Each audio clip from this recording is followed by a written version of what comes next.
Yeah, hello. Good evening. Welcome to the middle of the week. I hope you're doing well so far. Right, I'm just gonna get in here real quick, so we don't have to switch between the teaser video and everything. Just listen to the chill sounds of the garage while I go over a spiel and stuff. But yeah, I hope you're all doing well. Coming up to this Wednesday. Hopefully the rest of your week will be just as smooth or will go better, depending on how things are panning out, right? Hey! Hello, Molecular Shadow Fox. It is good to see you as always. How are you doing tonight? Yeah, as for me, I'm doing pretty well myself. Just recovering from a bit of an eventful weekend. Also, went out for a grocery run, like, during one of the weekdays, because that was like the one time I had to actually run out and get groceries, so that was fun. Thankfully, I was budgeted my time a bit better this time around and didn't have to rush to get my stuff. I was able to kind of grab my things and kind of mill about the store a little bit more. Yeah. Been a rough day, sadly. Had to phone an ambulance for Mum's Shadow Fox today. Oh, dear. Well, hopefully things will turn out well for Mum Shadow Fox there. Ooh. Yeah, that's never a fun time. But yeah. Well, you do what you need to do, right? Like, if anything happens, feel free to take care of that, right? You and your loved ones are the most important things. So, yeah. You have my stamp of approval there. Alright, in any case, let's get back in here to Tokyo Xtreme Racer. We managed to take down 3 teams so far. We're kind of a little ways into the 3 episodes where the way to advance through them is, guess what? We gotta go take down some more rivals. Get some more skills, continue tuning our car up to be bigger. Well, maybe not bigger, but it's going to be more powerful and faster and better and stuff. So, I don't think there's much else to do here. Let's just enter the course, see who we can reasonably take on from here.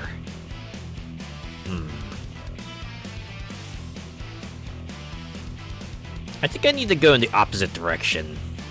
I need to go in the opposite direction at least once or twice here so that I can unlock a couple more routes. And oh wow, I just realized there's a whole lot more to unlock than I realized at first glance. So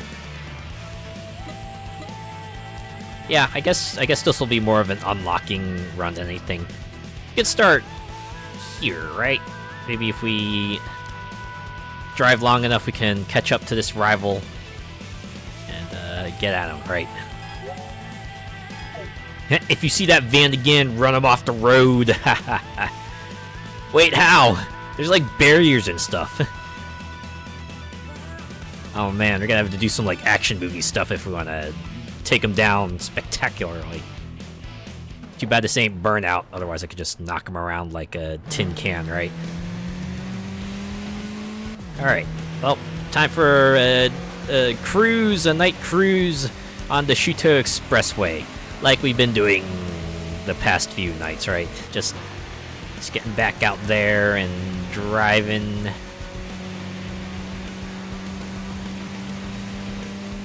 I don't know. You ever have that feeling, right? You do something for a while, you change your routine a bit, you kind of get settled into that new routine, you do that for a while, and it kind of just hits you, oh wow, I've been doing this for so much that this is like the new routine now, right? It's a weird feeling sometimes, right? It's like you got so used to one thing, you think it's going to be hard to adjust to this new thing, but turns out it's not that bad, right?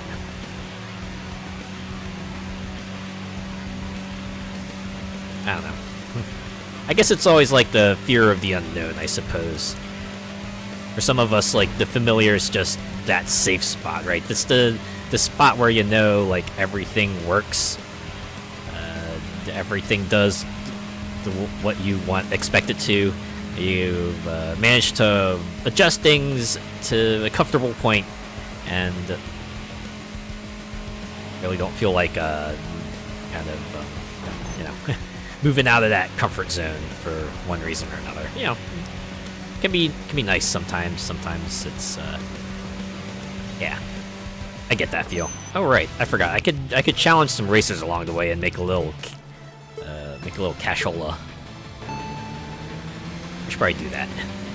I don't know. I think that probably was necessary anyway for me to just get reacclimated to the controls, even if it wasn't that much to get used to. But you know, sometimes you need to just warm back up, especially in the winter when it's cold out. You need to spend a little bit of time warming up that engine, even if it's not necessary. You do it anyway because it just gives you that peace of mind, right? There we go. We're pretty close to the rival now, so we'll be able to take them on. Hopefully they won't trounce me. I do that on my commute, find alternate routes sometimes to mix things up, because motorways are so boring to drive on. I get that feel, especially when you've driven on them so many times. Just know it secondhand. It's just anything to spice up a routine, right? I get that feel.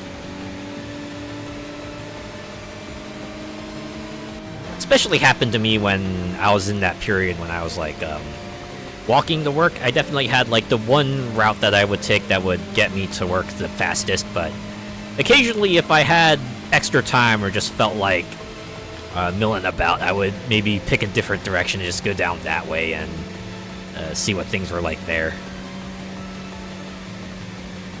Sometimes you end up discovering things too, right? It's like, oh wow, I never realized this was here. This whole time, right under my nose. Sometimes you just get so used to the way things are that you forget that there's a wide world out there.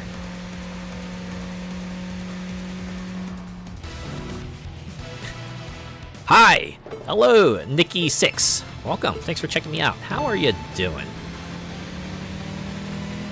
I hope you are staying cozy. Hopefully you're not too cold or anything like that, or too hot, right? Depending on where you are. A random shop that popped up. Yeah. Oh, jeez. Wow, smacking into that car allowed the nameless one to get ahead of me. Oh boy, they're gonna build a lead, aren't they? Oh no.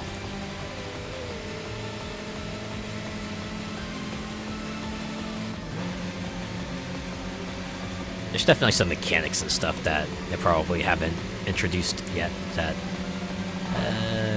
we might get a glimpse at later.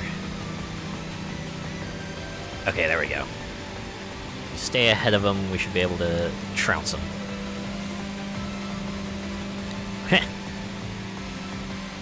Thanks, admin. I need a bit of help, though. Can I ask you? And it's kinda cold. Depends. It depends.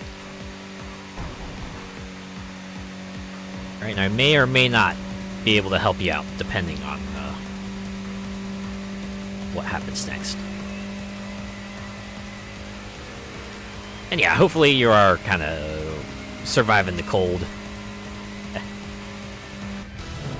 I know it's supposed to get, like, even colder in certain parts of the States, so if you are in one of those areas, yeah, hopefully you're well prepared and ready to brave it. Spring should be soon, but as we've seen in previous years, changing of seasons is no guarantee that the weather will change, right, to a more favorable condition. Also, is there just something about taxis that can, like, easily trounce you?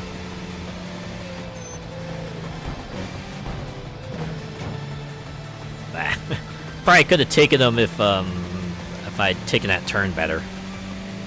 Alright, well, they're gonna kick my butt. It is what it is. You win some, you lose some, right?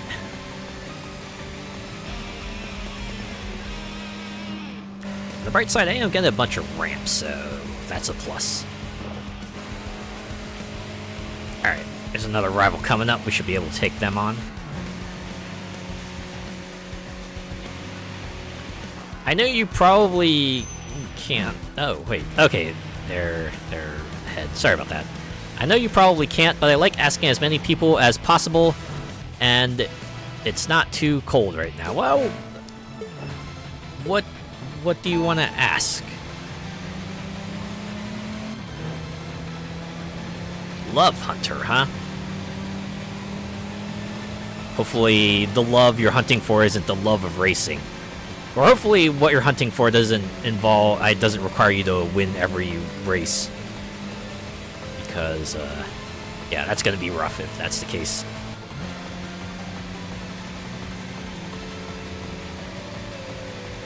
$10°C? I'm assuming that's what 10°C means. Yeah, I imagine that's, like, pretty cold, right?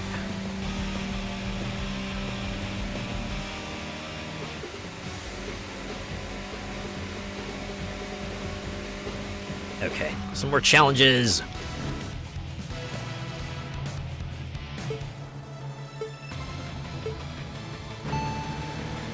Thank you, admin. So I want to know, how can I not be sad when playing this?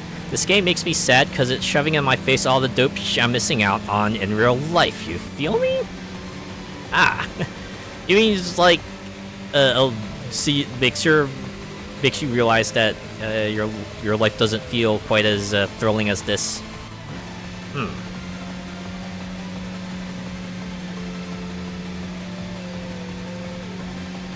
Well,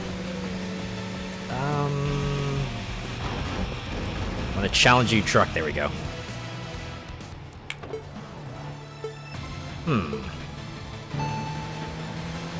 Perhaps don't see it as like maybe the way to see this would be like to see it as a goal to reach, right? Like being able to drive a cool car through various locales, see it as a goal, and then you can start working towards it, right? Whatever you need to do. You know, save up some money, get a gig,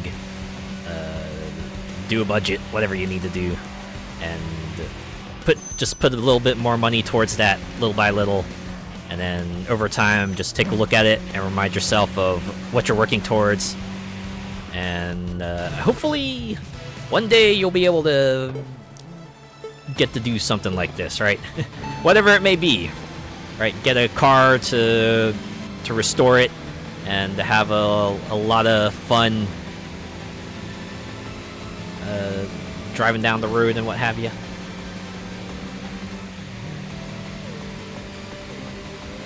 Basically, the game is like a reminder of everything I'm not doing. Here I am, sat at the PC, clicking buttons instead of going out and living life, you feel me? And yeah, I feel like it's like a goal, but well, that's what posters are for. And they aren't as expensive as this game PC. Well, that's how life is sometimes, right? Sometimes, oh! Okay, I see my tires are orange, but I want to try this one rival. And after that, I should probably duck out, because yeah, my tires are getting pretty bad there. Can't put a price on the feeling you get once you reach your goal. That's true. It's nice too, right? It's like something to work towards, right? Something to reach for, something to give you a purpose. But yeah, I get it. Sometimes real life just takes it out of you. Sometimes you just are at the lowest of energy, and all you can really do is just go through the motions. And unfortunately, I don't have like any good advice for that. But I do hope your situation improves. I hope you can find that spark in life. I hope you can find something to give you the drive. Anyways, we're gonna go back to the garage here. Ran a little long there. What is this? Thank you. Hey, you're welcome. I try to help when I can, right? Because yeah, life can suck sometimes, and can totally just keep on kicking you even when you're down. So sometimes you just need someone to kind of reach out to you and tell you, hey, I hear you, right? Sometimes that's all you need. You just need someone else out there to know that they've heard you, they've heard your story. So I can be that person. Ooh, Full Throttle Dancer. Do I get an outfit to go with that too? Like give me like something like a Final Fantasy 14 kind of dancer. Oh man, I would love that. Or maybe Oh, and thank you for the follow too, Nikki. Yeah, we're gonna pick that Full Throttle Dancer. I wonder if all my titles have full throttle so far because I'm holding the accelerator. Just holding accelerate the whole time. I don't see much reason to let go of accelerate. I do it occasionally, but this game doesn't seem to incentivize it. At least it doesn't punish you overly if you decide to just hold accelerate the whole time. It's a mood, though. I feel the same way working towards saving for my fursuit. Oh, yeah. And given what you said about fursuits, yeah, that's quite the mountain, right? It's a kind of goal that you really have to kind of just hunker down and be with it for long term, because it's like, yeah. I get that. Can blow sometimes, just having a goal that feels like it's really, really, really far out there, but sometimes that's what you gotta do. You just gotta hold out and hope that everything falls into place sooner or later.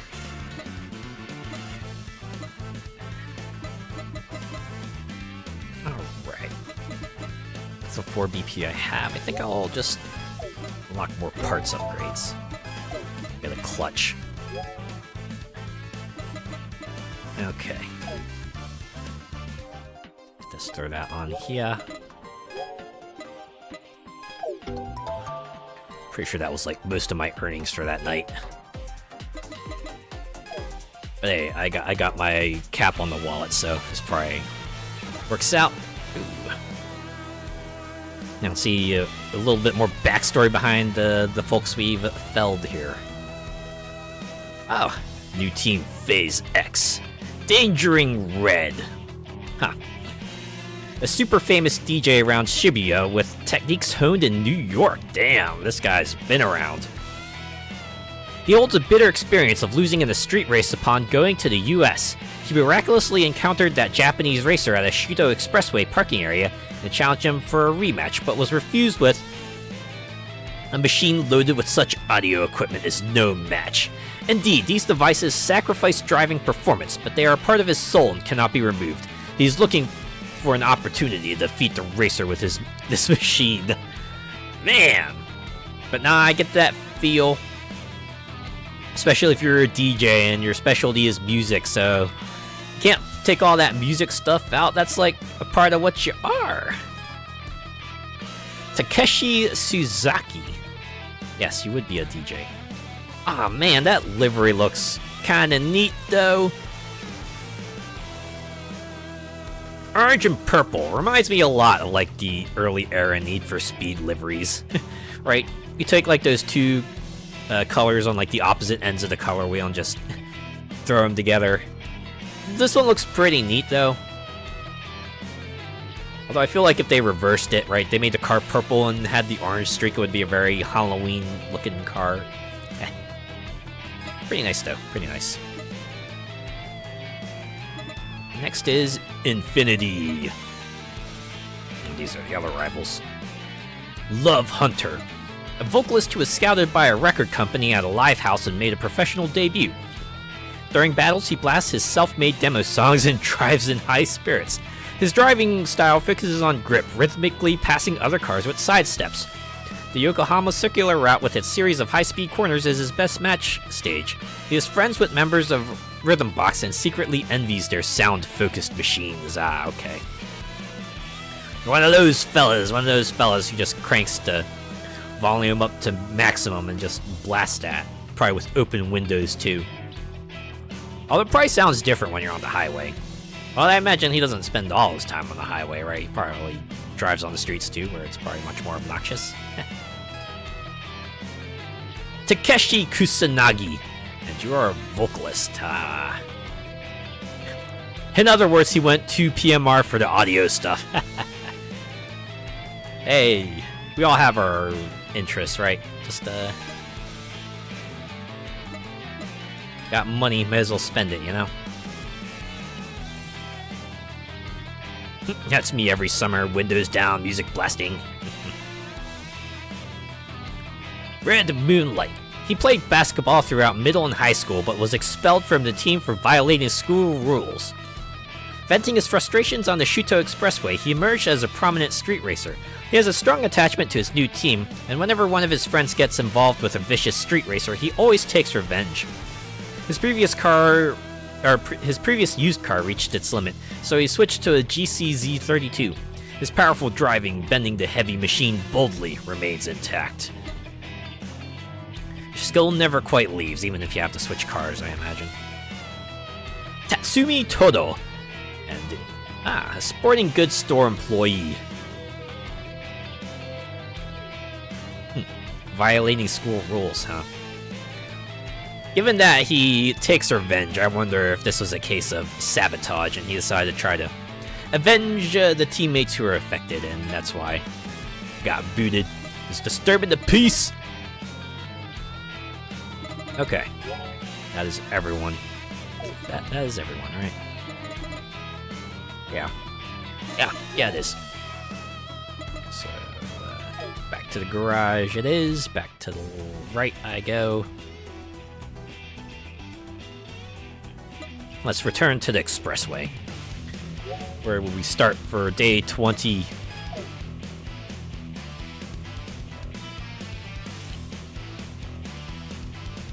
To be honest, I just want to keep going down this way. Let's keep going down this path, loop around, and just eventually unlock every ramp so that we have the maximum number of places to start, right?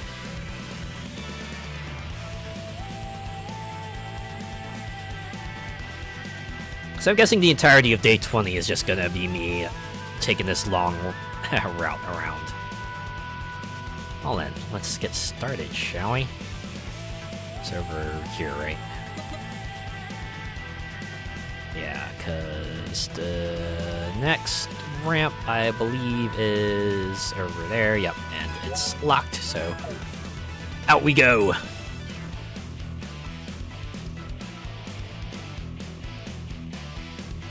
With a slightly more tricked out car.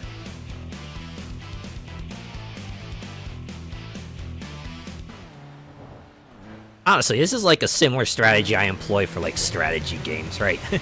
I'm all about the uncover as much intel as I can kind of fella, right? Match starts, I spread my units out and try to get a lay of the map and figure out how far I can go to claim territory and stuff, right? I do that in Advance Wars, I do that in StarCraft, I do that in other RTS games and TBS games, right?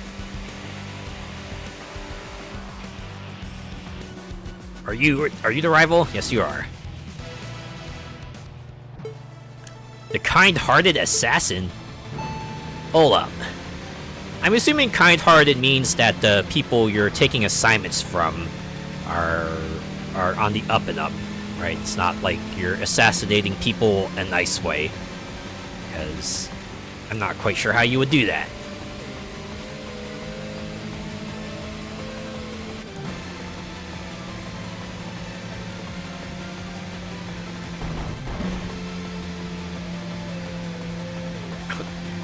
You did that in the Saints Row games, cruise the map and get the lay of the land? Yeah, same actually. Just figure out where the shops are, figure out where the activities are, and the other various facilities and what have you. I also did that when I played Marvel's Spider-Man, right? The one that came out on PS4. I remember that specifically because it was like the point at which the story just opens up and I go, alright, time to hit a ball in 10A. and you know, uncover all the points of interest, and then do all the side quests and challenges I can, and then try to resolve a bunch of crimes too, so I can get a bunch of upgrades. I think it took me like a couple of hours before I moved on to like even the second or third story mission. Pretty funny. But that's just how I am. I get distracted easily, right? I'm like just walking down the street and then I see a point of interest or a quest marker. It's like, ooh, what's that? I'll go check it out, right? It'll just be a quick side detour. Not, it won't be anything major, right? And then 5 hours later, I'm like halfway across the map, still doing side quests, and the main quest has had no progress whatsoever. Yeah, open world games for me can be dangerous like that. Good luck doing that with the fuel map. That thing is just absolutely massive. Oh man. See, that's like the other side of it, the thing that can stop me if I get too overwhelmed, right? The sandbox has too much to do. I just get hit with the biggest decision paralysis, and I end up dropping it because I don't know which way to go next. I'm like, Like, I tried to play New Vegas, right? I tried to play Fallout New Vegas once, but then I got, like, my first sidekick, right? And then I was, like, looking up, okay, so what do you do with the sidekick? How do you make sure you get, like, the best possible experience? And then you realize there's a whole bunch of systems behind that, and also you're, like, looking up, okay, so how do I maximize my stats? And how do I get to the best equipment as quickly as possible? And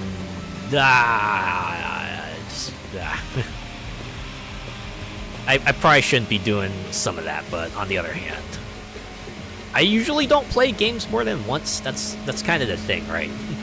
If I play through a game, I usually want to try to get at least for me, the best experience possible, right? The best experience which I can at least see as many things as I can in one go.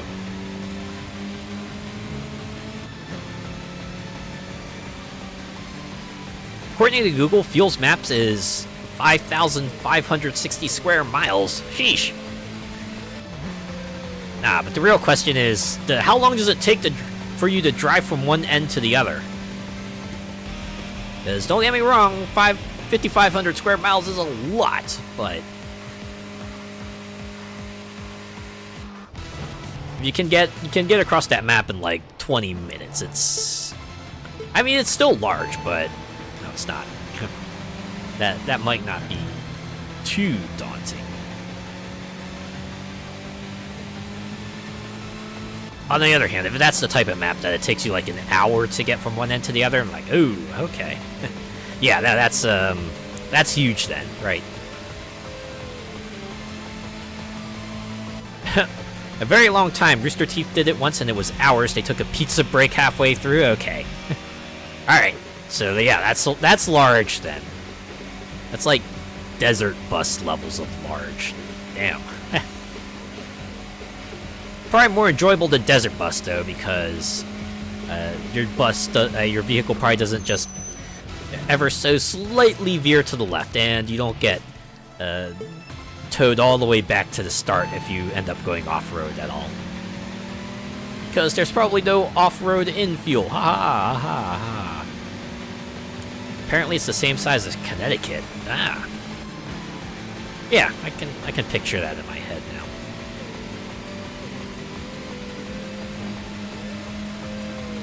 Even if Connecticut is like one of the smaller states in the States, it's still pretty freaking huge landmass when you think about it.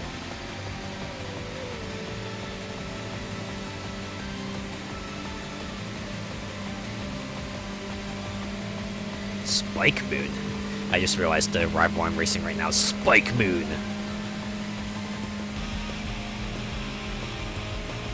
I wonder if this Spike has captured any escaping apes in the past.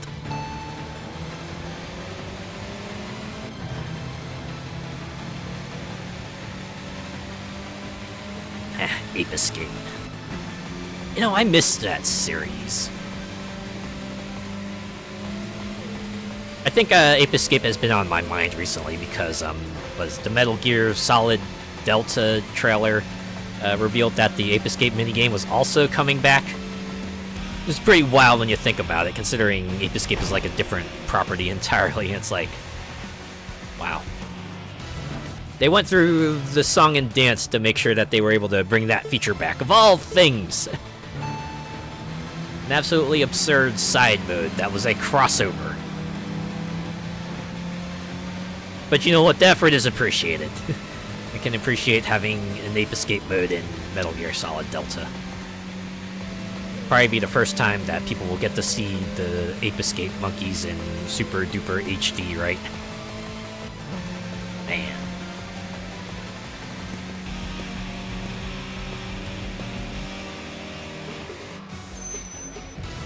Oh yeah. I can feel my car going a little bit there. We can do a few more races. If my when my tires get orange, that's when I know it's time to tap out. What happened to the true crime streets of LA games? I remember reading about those in magazines.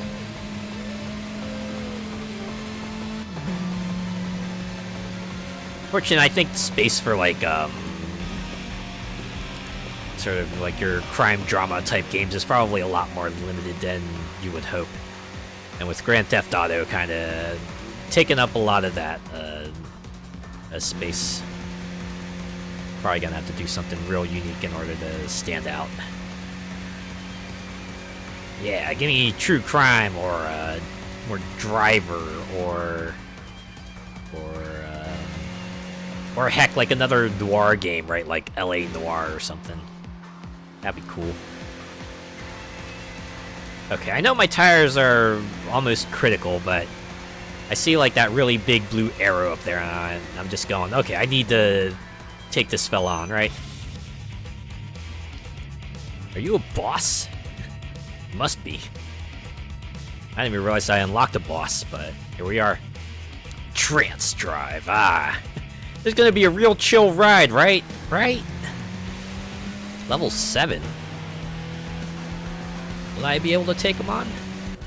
I guess we'll find out.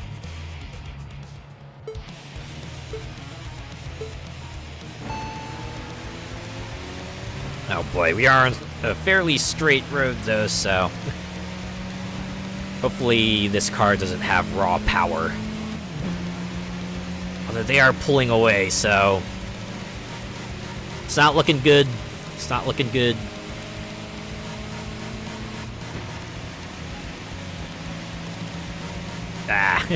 Even though I'm trying to stay behind them so I can get the draft, it's like, Of course, being a boss, I had to imagine they're pretty good at, not crashing. Oh wait, I'm catching up. I'm catching up. I wonder if this is like one of those kind of like equipment gates. Or, okay, maybe not. Alright, so all I have to do is not screw up, even though my tires are okay. My bottom tire meters are almost empty. I just need to get far enough to start depleting their SP, okay? Okay. So what happens if the meters empty out? Do your tires just like blow up, or do you just get like the absolute minimal grip? I mean, you can already see it on the screen, right? I'm like slipping, right? Slipping left and right. Oh god. The bottom right meter is red. This Trance Drive is really good at keeping up.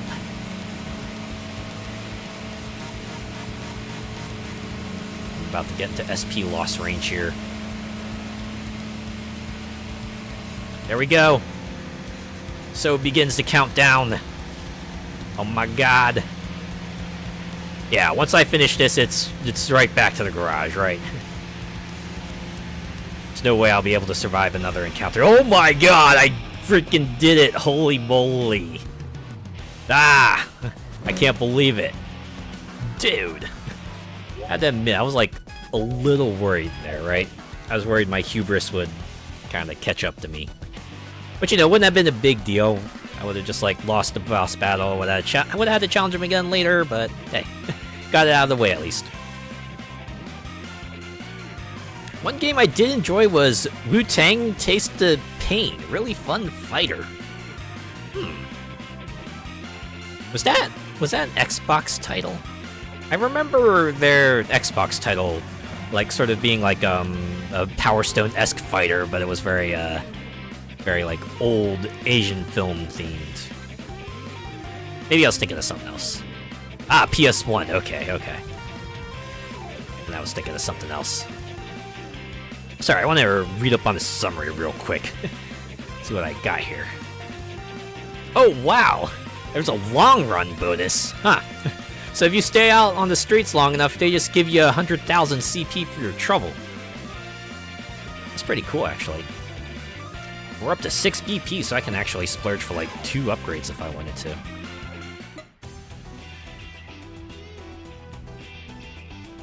Or I could save up for a little bit more and get another car. On the other hand, I don't know if I need that. Oh, but the dealer. I assume dealer has the boss car. Yep. Look at that. The Trance Drive car. 6 million CP. My wallet is not large enough for that. Literally, it cannot hold that much CP.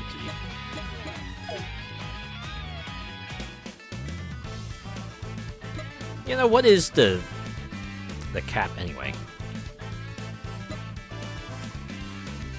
150... Oh, no, sorry. 15 million.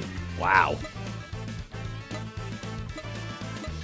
Oh, but it really does jump after the first few. It's like 500,000 for the first few upgrades, and then once you reach 6 million, then it goes up by 1 million. And then when you hit 10 million, the final upgrade just gives you a 50% boost for one reason or another. Okay, but that's not what I want. What I want is tuning. I'm starting to think maybe I should unlock tires. Just last a little bit longer out there.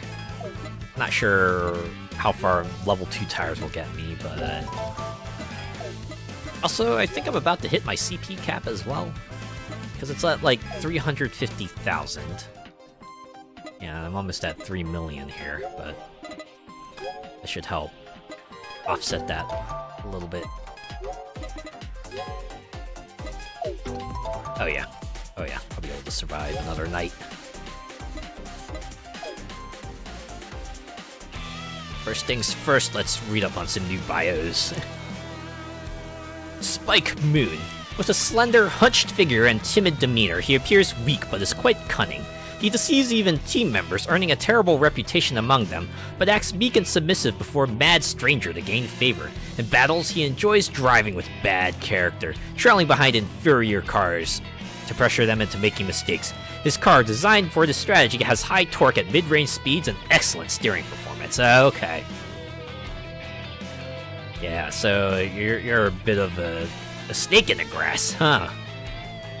Someone who deceives on first appearance. Mike Akiba, a restaurant owner. To be honest, I thought you would have been a car dealership owner.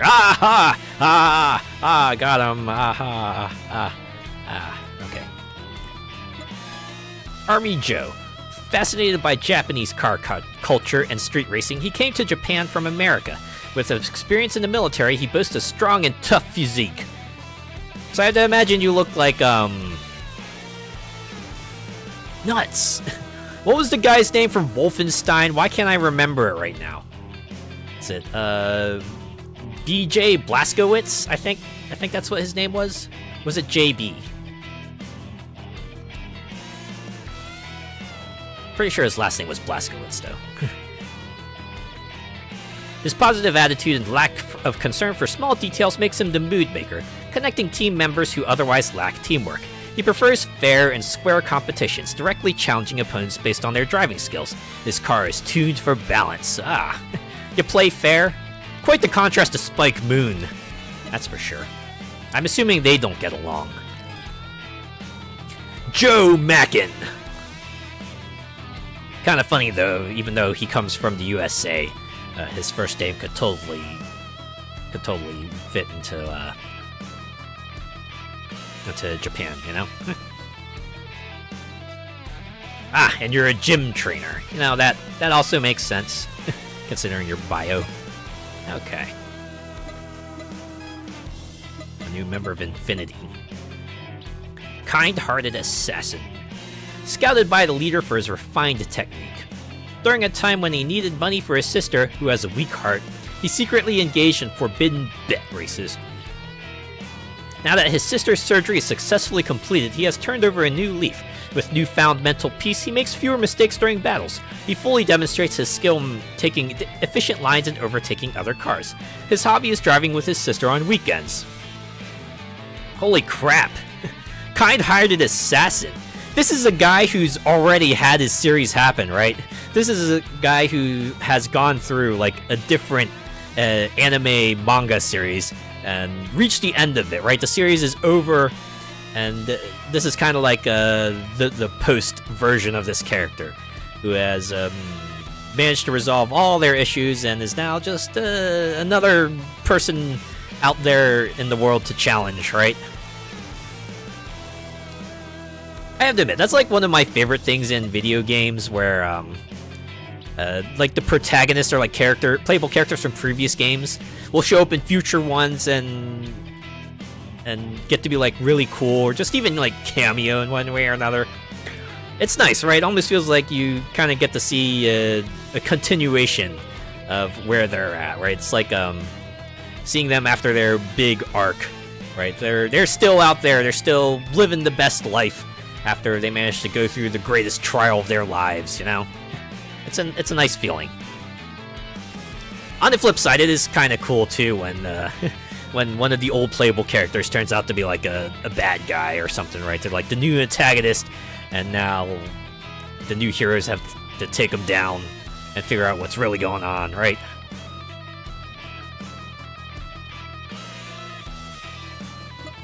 Ooh. Automod doing its work. I just got noticed that they blocked a message, and yeah, definitely should block that message.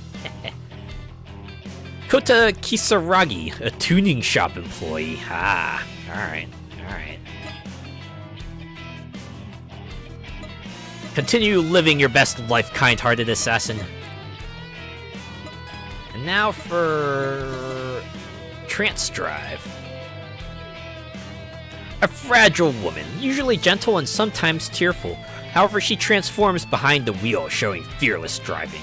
During her school days, she had a female friend as her navigator in the passenger seat, and their perfect combination attacked the mountain passes. There were few female street racers in her hometown, but since moving to Tokyo and driving on the Shuto Expressway, she is thrilled by the number of female drivers. The machine is tuned with a focus on suspension, set up to run comfortably anywhere. Explains the name, at least. Mako Oya. You're a salesperson. Ah.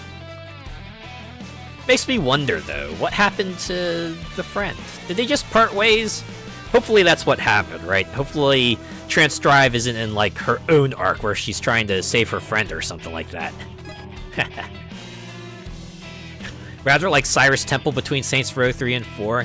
He's out and out Bond villain in 4. Man! Can I say something about Cyrus? I'm kind of disappointed with how his arc ended. Right, it's like at the end of 3, you think he's gonna be set up to be this crazy, awesome fella in the sequel, but you take care of him, right? You kind of dispatch with him in the first mission. I'm like, really, is this how you wrap things up?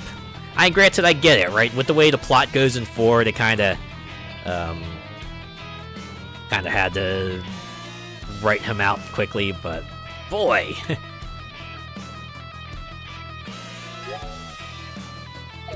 It's kind of a shame, really, right? Especially when you consider that Saints Row 4 was actually like a combination of was it their canceled Enter the Dominatrix DLC and their actual plans for Saints Row 4, and they kind of had to put them together because THQ was in dire straits. I've always wondered, right, what would the world be like if You know, we had the Enter the Dominatrix proper, and Saints Row 4 was like, you know, proper ass. Saints, the boss of the Saints gets to be the president of the United States. How would that work out? Don't get me wrong, I absolutely love the Saints Row 4 we got, but I'm always wondering what would have been like if it were different, right? If perhaps Volition had more time to cook. Stag had some epic vehicles like that Daedalus ship at the end of 3. I always like a giant flying ship. I don't know why. I think it's just the idea of like having this air fortress where it's just flying through the air. You can take it anywhere you want, and it can have all the amenities that you might expect from a building on the ground. I mean, sure, it's like horribly inefficient, maybe even impossible, but never you mind about things like reality getting in the way. I just like to think about how cool that would be, you know? Alright, 3 more ramps unlocked. Oh. Okay. So I have a few more ramps in that direction. Yeah, okay, so we can continue from here, I think. And yeah, once I kind of make my way up here, then then we should be able to have all the ramps in at least that direction, and then we can start on the other direction and get all the ramps that way, right? Sound good? I hope that sounds good, because we're gonna depart.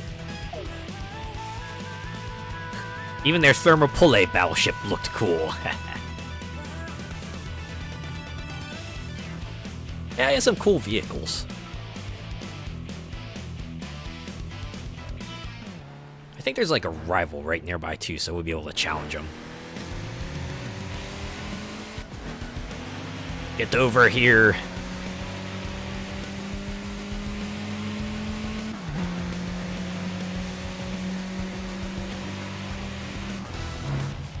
Big flag.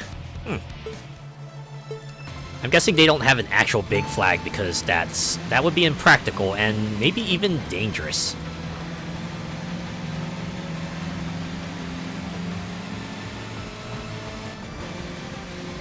You were super happy to see Matt Miller switch sides in 4. Bit unexpected, but he made for a good character to kind of add to the cast, right? Especially with his obsession with Nightblade. I did find his loyalty mission to be incredibly satisfying and a great way to round out his arc, that's for sure. I also like the way the portrayal Yuri Lowenthal gave Matt. Between 3 and 4 was just, like, kind of amusing, right? Because in 3, he was like, you know, your bratty hacker kid, but in 4, he's obviously more mature now, so he just kind of sounds like Yuri Lowenthal. That just always amuses me. Decker's best Saints Row crew ever. Certainly support that argument. Hacker gang is something that absolutely fits within the Saints Row universe, right? Certainly helps give that weird and wacky vibe.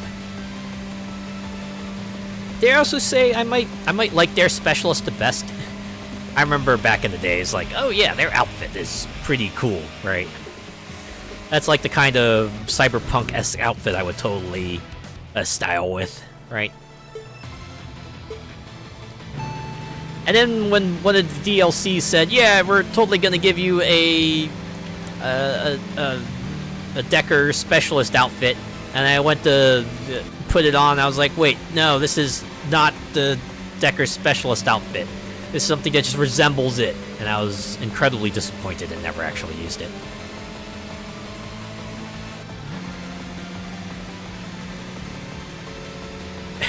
Specialists were annoying in battles, yeah, they were. Right, that was the thing. Their shockwave hammers were no fun. But they looked cool, and that's what matters. To me.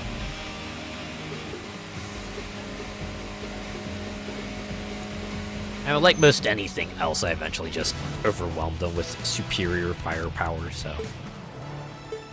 You know, towards the end, you get enough skills and enough overpowered weapons, and oh my god, that... You see that flatbed just absolutely swerve 2 lanes over? Holy moly. Flatbed's always a threat. Almost as annoying as the Luchador's specialist with the scatter grenades. Oh! I remember them. Yeah. Explosives. They're rarely any fun in any video game. Usually you have that annoying combination of area of effect and high damage. Just something you gotta watch out for, you know? Oh, we're closing in on a rival, so I probably don't want to take on anyone.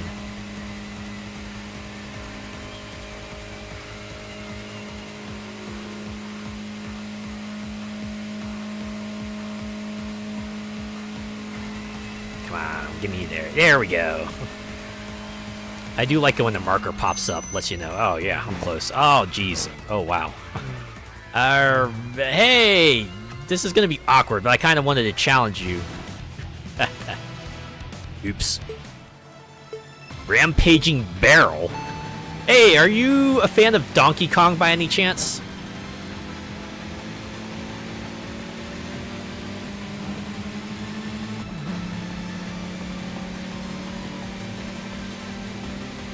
I wonder if they based the female members of Morningstar on Vice from King of Fighters with the trench coats and stuff. Who knows? But Morningstar was like the high-class gang, right? Sort of like that menacing high-class sort of getup.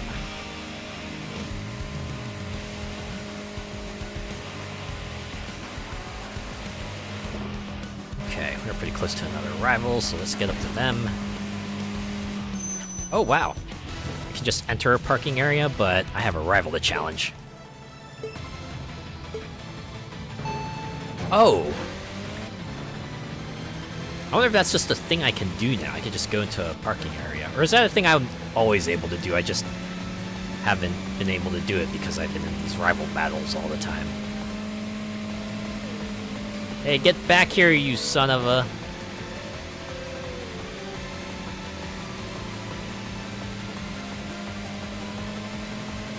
Oh, they're smoking me. They're absolutely leaving me in their dust.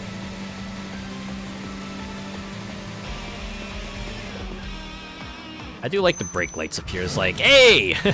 I totally kicked your butt, but you want to have another go at this? And lose again? And I'm like, yeah.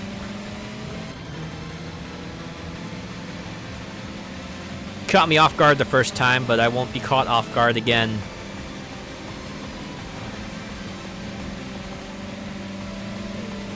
Quite like the Brotherhood in 2 with the big pickups and stuff.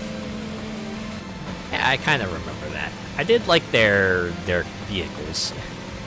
I drove a Brotherhood truck for a bit.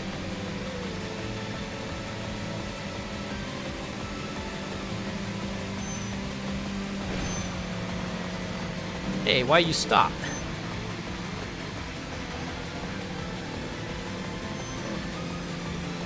Oh well. Actually managed to get ahead of him. This is exciting.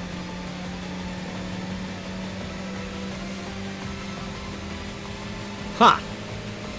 I'm surprised. They were able to pull ahead of me rather soundly last time. Did I just, like, shake them badly enough? Also, Woodpecker Syndrome.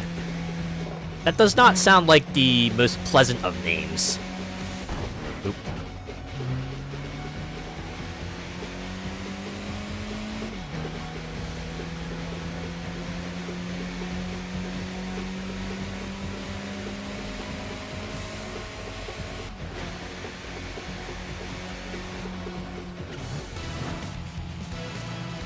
Who are you? Death Game Survivor? Wait, were you in an arc too? Also, which one was it? I mean, The one that came to mind right away was Battle Royale, but now I think about it, there were a whole bunch of death game series out there, so could be anyone out there, right? I remember that mission that was brutal when you put nuclear waste in the tattoo ink. Oh, I kind of remember that. In fact, there were a lot of things that you did in that game that felt like it kind of sort of crossed the line. Right, there's a whole nuclear waste thing, and then there was that one other mission where you kind of put that one guy's hand on a fireworks launcher. Kind of fucked up his hand real bad. And, a bunch of other things like that. Granted, the other guys, they did a bunch of other pretty fucked up things too, so it's like fucked up. Do fucked up things unto others as they do fucked up things to you.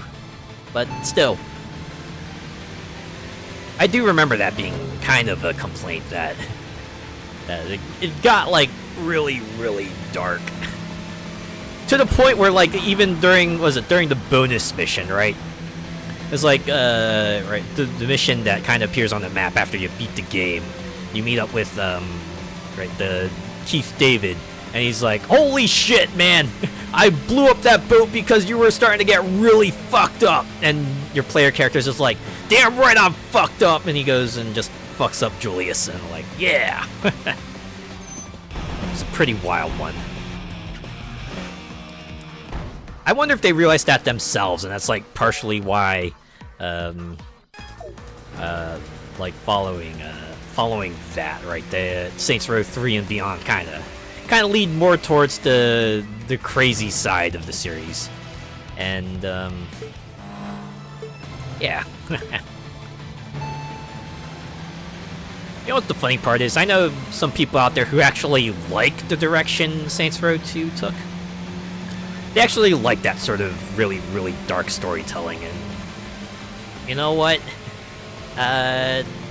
Good for them, I guess?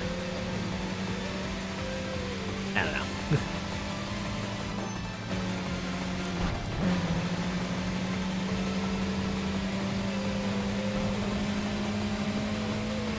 And then they dragged your crewmate down the street while tied to the back of their truck. Yeah! And then the mission ended with you giving him a mercy kill. Ugh.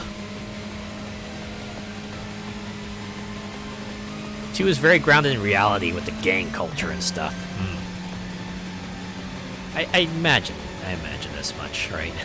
Even if it did have all that side stuff, like, you know, spraying raw sewage on certain houses and what have you. I was like, oh yeah. It was like the Like a Dragon effect, right? Where the main story is like this somewhat serious crime drama, and then all the side activities are just like crazy, wacky world. Yeah, Shogo buried alive in Aisha's coffin. That was kind of like the other thing too, right? It was like Gat and I think Aisha hooked up while you were in a coma, and then Aisha got fridged, and then they exacted their revenge on like the second in command of the Ronin. And the Brotherhood's leaders, GF, in the boot of that car in the monster truck arena. Oh yeah, that was like the other fucked up thing your player character did. Alright, I'm keeping full throttle Dancer. I hope that's okay. Got 4 BP out of this. Yeah, because I did re-race one rival, but the other 4 were new. Alright.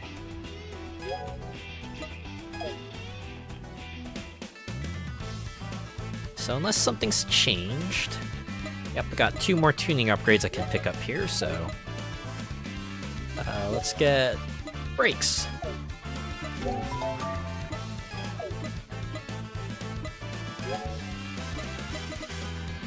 Now I'll just buy those brakes real quick.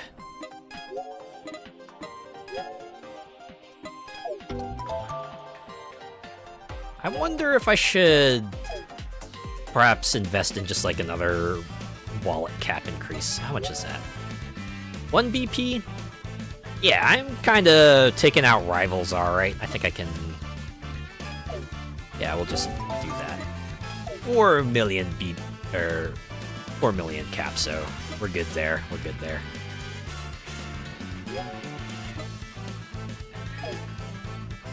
Now to look up the bios of the folks who managed to take out.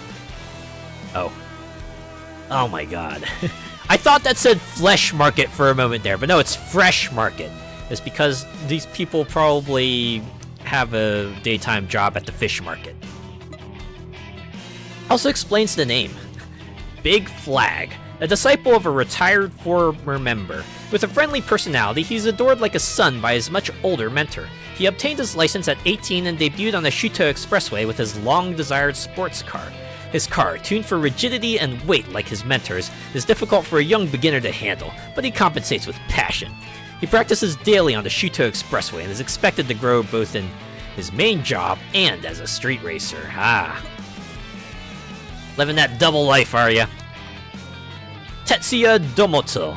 Ah, fisherman. Yeah, that tracks. Wish you best of luck. Now, Rampaging Barrel. I really want to read this fellow's bio.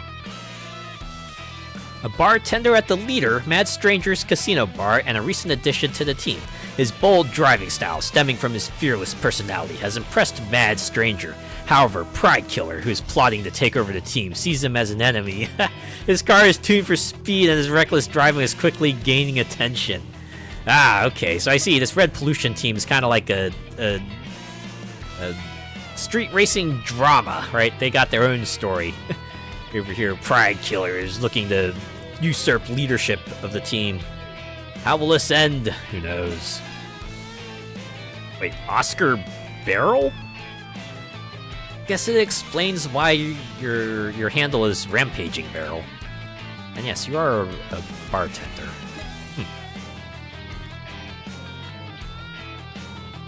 On a side note, I love to know how all these folk are constantly racing but not a petrol station in sight. That's a good question. I have to assume they're all off-ramp, right? It'd be weird if you saw like a petrol station on the highway. Probably in real life, I imagine Shuto Expressway just has signs that are like, gas station, take this exit. Something like that, right? Okay. Who's Woodpecker Syndrome? Always wearing a serious expression and exuding an aura that makes him unapproachable, he's not good with jokes. Despite being a strict father, he suddenly revealed that he was a street racer, surprising his family. They spent weekends driving together during the day and battling on the Shuto Expressway at night, but the family couldn't endure the rear seat's discomfort, forcing him to switch to from a sports car to a sedan. Even so, he enjoys quality time with his peers, adapting his driving style to suit the sedan. Ah. Very interesting bio. And hopefully, strict father doesn't mean he's like an absolute dillweed. Keisuke Taira. Oh, you're a bank clerk. I guess you would have to kind of be really straight-faced to work in a job like that. Also, it kind of, from the little I see here, the faraway logo reminds me a lot of an album cover, right? This looks like the cover of an album right here. This is like Far Away, the album, containing songs. Yeah, right. But you can imagine that. Okay, let's read up on Death Game Survivor. A male student who transferred in his 3rd year. Rumored to have repeated a year, but no one knows why. Due to his tough appearance, other students rarely approach him, but the automotive club members don't care about such things, making them feel comfortable. His nickname, not tabooed regarding his repeating a year, was adopted because it reminded him of an old novel character, which he appreciated. With the extra year, his driving skills are top tier. Well, at least Death Game Survivor put that extra year to good use, right? Also, what if this guy secretly was involved in the game, right? Just ended up in Battle Royale, and that's why he had to repeat a year. The horrors he experienced there are something he'll never tell anyone. It's just everyone else knows him as the guy who had to repeat a year, right? Okay. That's everyone from there. Oh. Oh, that's probably nothing. Okay. Yeah, more ramps. So now, what I will do is go in the other direction. We'll just start on that way. We can get a good number of the ramps that way. Sound good? So let's start here. We'll see who we encounter, who we take down. You know, every rival we defeat is progress. Eventually they'll all go down sooner or later. Just get out there on the road and enjoy the ride, you know. Since the rival is a long ways out, we could probably pick a schlub here to take down, right? Like, you, Van. Okay, maybe not you. We'll go up to this car. Or are you Taxi? Because I don't want to mess with taxis. I feel like taxis are still kicking my butt. What about you? Yes, you in the box car. The Move Custom RS Limited L15 to SO2. Oh. Let me get around you real quick. I was so busy reading the name, I forgot to look on the road. Let that be a lesson. Always keep your eyes on the road, because unlike a video game, real-life crashes are a lot more impactful, and that they will mess you up even more.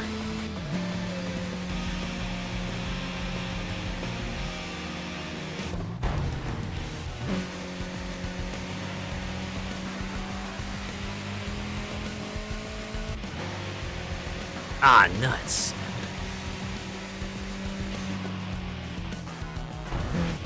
Curse you, Rivals route. Ah, well, I can still get exits this way, I believe.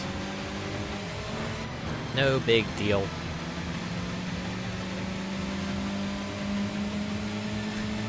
Ah, you learned that firsthand. Unfortunately, sometimes you wish it hadn't gone to that, but that's usually a really strong lesson.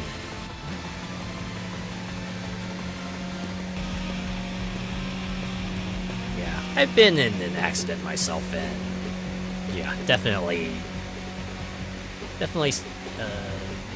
puts you on the right track, right? Makes you realize that, oh, right. Sometimes your actions do have consequences. Wait, was that Miracle Pyramid? Did I read that right? Oh, Miracle Flamingo. Okay. I mean, at least it fits. Your car is pink.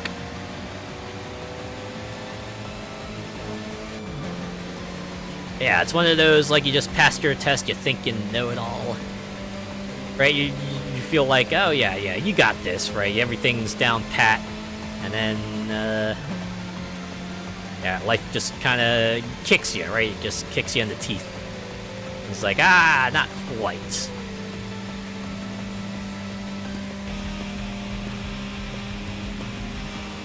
Alright, so maybe this won't be a unlock a bunch of ramps night, but it'll be a take on a bunch of rivals night. That's fine. Alright, pretty close to the next rival, so I don't want to race them.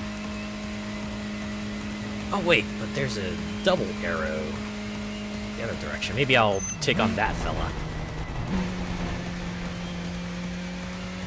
Go up against them. That's a boss, right?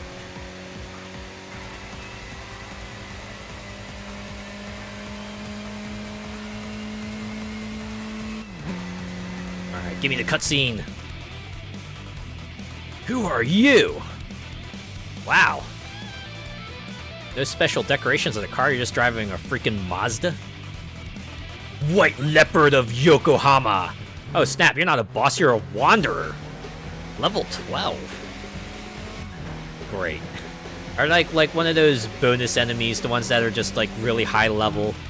And you could probably defeat with skill if you're good enough, but otherwise you might have to wait to upgrade your car a few times before you can properly take them on.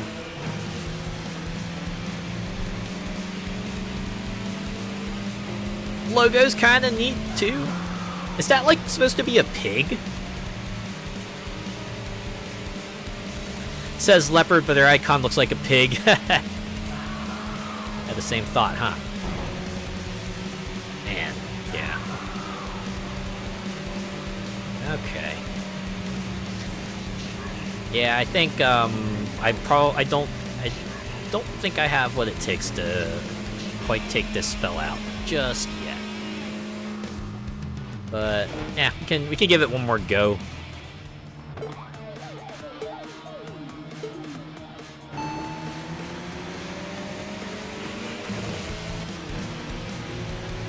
Maybe if I just like draft behind them,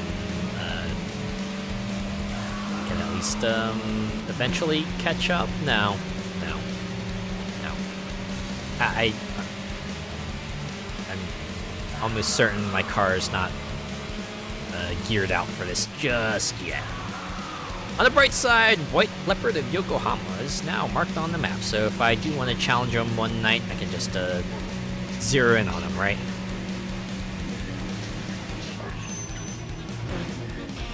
Alright. Guess I will have to take you on later. We'll go battle this van instead. Take out my rage on you, metaphorically, not like physically or anything like that. Physical in the sense that I'm gonna spook you in this race, but that's as far as it goes, right?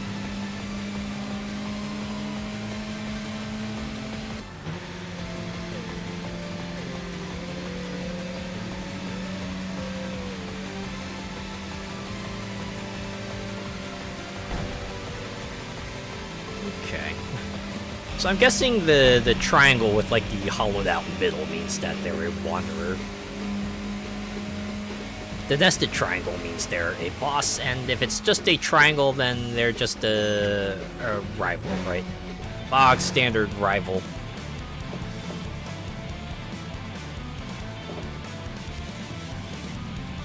Hello, Electric Lightning Stinger. I have come to challenge you again. Kind of amused they get their special cutscene again.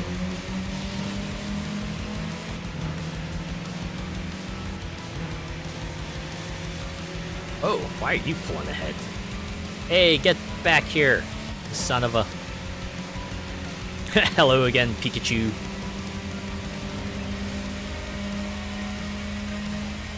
Okay, I'm closing in. Oh yeah, now we got that speed. High acceleration, but top speed is butt.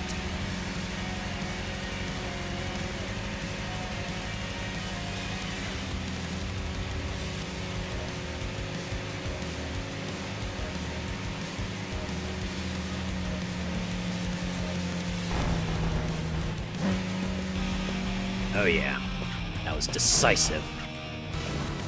And now to take out this flatbed.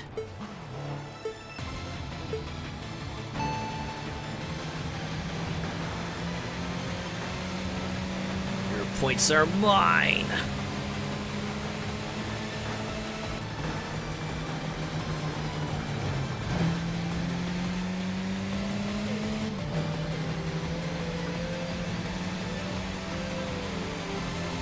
Yeah, there we go. Sure threaded that needle.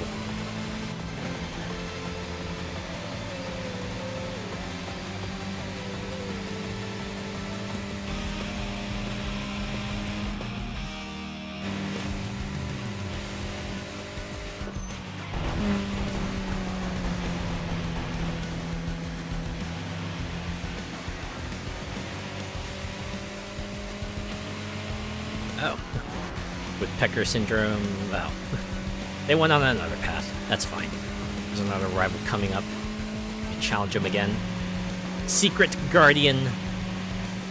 I have come to take 4 of your points.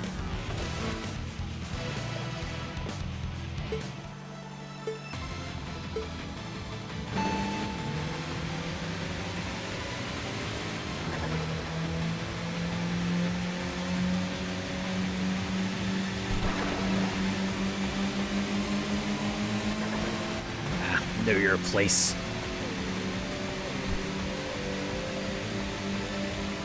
I will be the guardian of the expressway. Just you watch. I was smacked into that concrete barrier.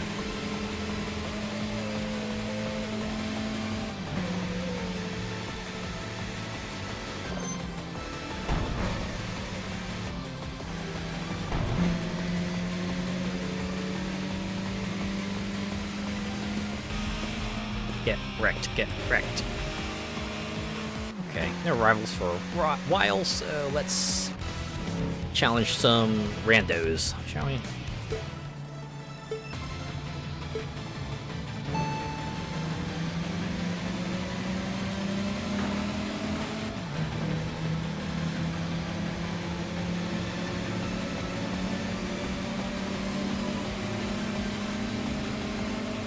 You know what I'm super excited by that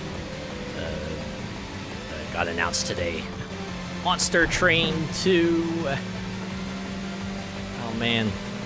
I remember playing the first Monster Train like a while ago. Also, I realized I'm on the other side. Let me move back here. But yeah, Monster Train. I actually got back into that. Just to kind of... I realized that I never did get that far, right? I beat the base game, but I didn't really go do the higher challenge level stuff, which is kind of like where the real game begins, so I took a few goes at that. It's kind of getting my butt handed to me, but eventually I got that one run that got me the good combo of cards needed to actually take out the boss, but boy, the difficulty really spikes, right, once you unlock the Covenant level. Right, it's like suddenly you can't just like cheese your way through fights like you were able to. You need to have a focused strategy for your deck, right? You need to kind of zero in on the build, or otherwise you're not gonna be able to output enough damage to actually take out the final boss. I had a number of fights that came down to the wire like that, and I just could not muster out enough damage that way. Wait, no, you're not. You're not. There we go. Oh, Death Game Survivor. Ha! We meet again.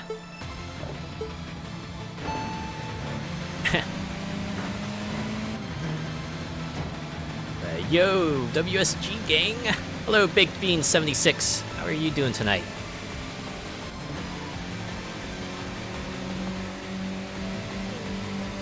Doing pretty well myself. Had a somewhat busy day today, so being able to wind down by driving through the Shuto Expressway is it's a nice bit of relief, you know.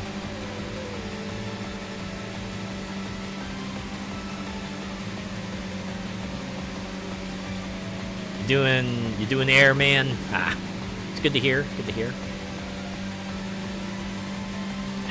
Should say to him, "You didn't survive this." Ah ha ha. Game over. Well, my tires are red, so it's probably time to return to the garage. Pretty good night, all things considered. I don't think I took out many new rivals, but I got a good amount of money. Oh, now I'm a full throttle pursuer. I wonder if that's because I went and like hunted down a bunch of old rivals. But no, I'm keeping Dancer again. Yeah, with just one BP, because I only got one new rival. Alright.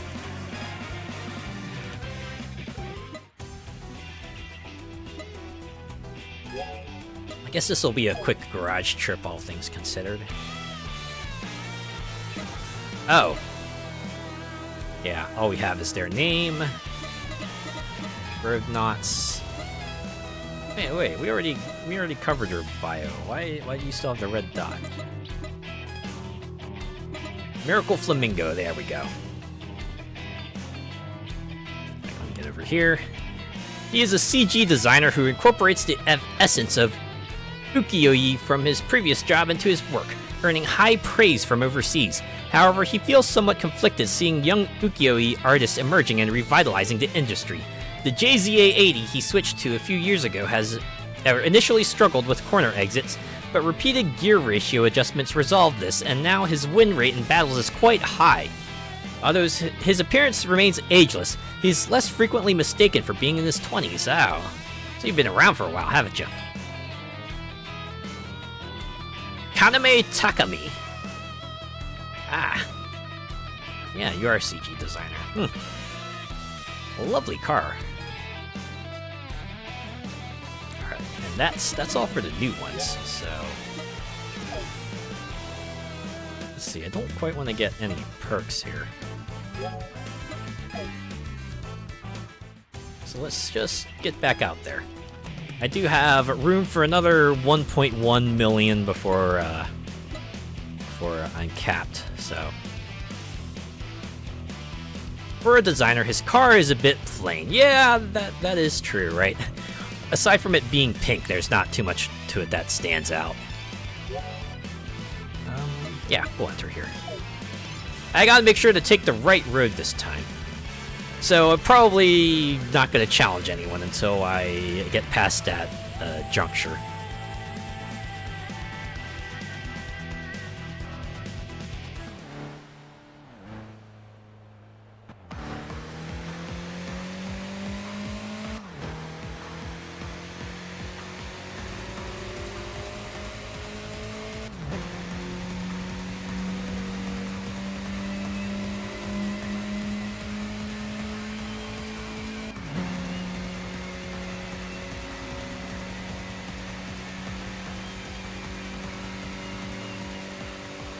Bit of a random question. Is anyone planning on picking up the new Like a Dragon game? Pirate Yakuza in Hawaii.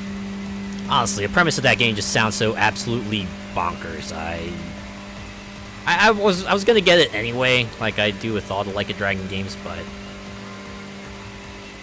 that one is just like, even by standards of that series, that's just absolutely crazy. It's like, alright, we'll have one of the series mainstays kind of go to Hawaii and then find a pirate ship and like do piratey things.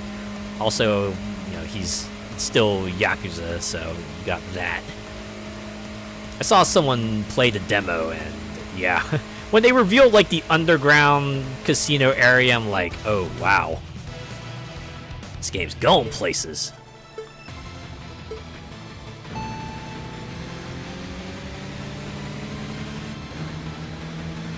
Although I think with that one, like I would have with like many of the other Ryoga Gotoku studio games, I might wait a bit.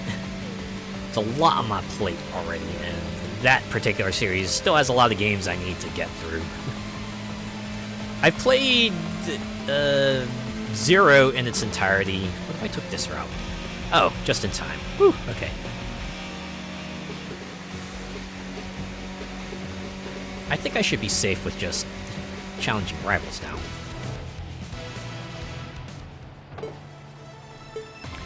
But yeah, I've played Zero. I played like a little bit of Kiwami.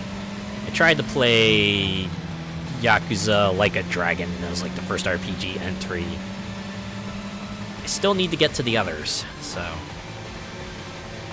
yeah. A lot on my plate. Well, I do want to play. Right. Obviously want to play the main series Yakuza games. I want to play Ishin. I want to play was it Infinite Wealth and the man who erased his name. Oh yeah, I also want to play Judgment, because I did start the first Judgment, got a bit through it, and then just kind of stopped playing it for one reason or another. Come on, empty out already so I can challenge the next rival. Trying to lay off buying games at the moment. Trying your best to save for AC in July. Perfectly understandable. See, that's what we were talking about earlier, about like having a goal, right? You have that thing to work towards, and you start being able to make, like, you know, more educated decisions, and maybe being a bit less impulsive about the things you do get.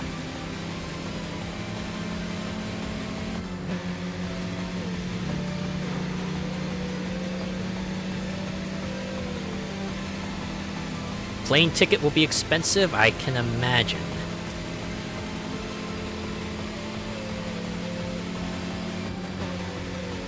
Okay, this flying octopus guy is actually keeping pace. It's a little bit worrying. Okay, they're pulling ahead a little bit. I should probably start drafting. Just to build up enough speed and get around them. What if this race just takes up my entire night? I just end up being so evenly matched with flying octopus that my tires get all worn all the way down to the core trying to take them out. So I finally got ahead of them, so things are looking up. There we go, hit the threshold.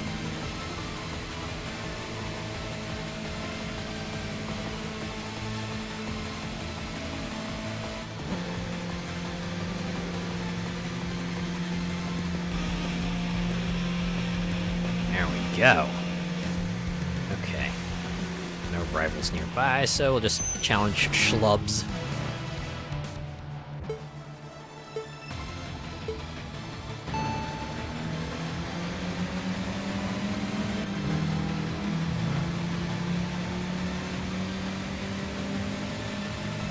So, talk about buying games. I did notice that Steam put out like their sales schedule. Right, they had a sales schedule already, but it was only like for the first half of 2025. But now they've laid out their plans for the second half of 2025. And the one thing they did note was that the autumn sale they had was going to be moved like a few months earlier. I think it's going to be in September now, because it used to be in November before, and they even like kind of spelled it out on the post they made. It's like, yeah, please note that the autumn sale this year will be on a different date compared to previous years. And I'm just thinking, well, it's about time, right? Like, because before they had it in November, which I imagine they were trying to go for like a Black Friday vibe with that date, but it was like way too close to the winter sale, right? The winter sale coming like a month after the autumn sale, it's like, why? Why would I even, you know, bother to look at any games on sale? Because they'll be on sale a month later, right? Just like take note of what I might want to get and then pick them up then, right? At least in September, they're spaced out enough that you know, you have it's a bit more breathing room between sales, right? That's kind of like the long and short of it. I only usually look for stuff on my wish list that's on sale. That's a good tactic, right? It's like the same way how people will usually say, yeah, before you go grocery shopping, make yourself a list, right? Also, don't go grocery shopping on an empty stomach. Otherwise, you'll be looking at like random deals on shelves going, ooh, that looks good, and just stick it in your cart, even if you might have not have bought it otherwise. Admittedly, I am guilty of that, but I try to at least go, okay, do I have like this kind of food at home? Or do I have, like, too many of this kind of food at home, right? There have been plenty of moments where I go, ooh, maybe I'll get these brownies. Oh, wait, no, I already have a bunch of sweets at home. Maybe I'll hold off on those. Or maybe, or something like, ooh, maybe I'll get these crackers. Wait, no, I have a bunch of chips and stuff like that. So I'll leave these alone, right? Have the shopping list, make sure you fed yourself, and take note of your inventory at home too. Usually a good way to prepare for grocery shopping. At least that's what I do. Also, if unless they say explicitly, at least where I am, unless they say explicitly you have to buy a certain number, always assume that if they say something like, 2 for $5, they actually mean each one is like worth $2.50. Right. Don't feel like you have to buy the entire number specified on the sign. Okay, we have a rival far ahead, so maybe I'll just concentrate on getting to them. I always make a shopping list because you can guarantee I'll forget something. Oh, the other reason to make a shopping list, yeah. I've certainly had those moments where I did not make a shopping list. I go out to grocery shop, then come back and realize, oh, right, I wanted to buy this thing, and now I have to wait until next time I do my shopping trip, which is usually like 2 weeks to a month. Okay, you'll probably be my last opponent. Sideburn Screw. Sounds like a fighting game move. The kind of move that you kind of like just stick your fist on the opponent's side of the head and then give him a nice knuckle drag.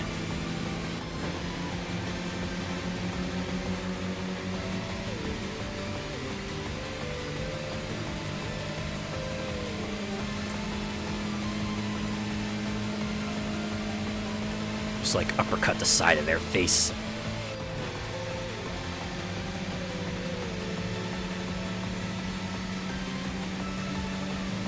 If I get short of stuff, I'll pop down the convenience shop up the road.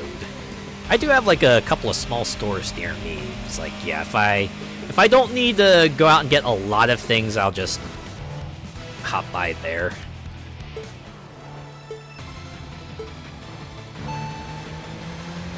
Yeah, I'm fortunate to live in a place where I can walk to stores if I need to.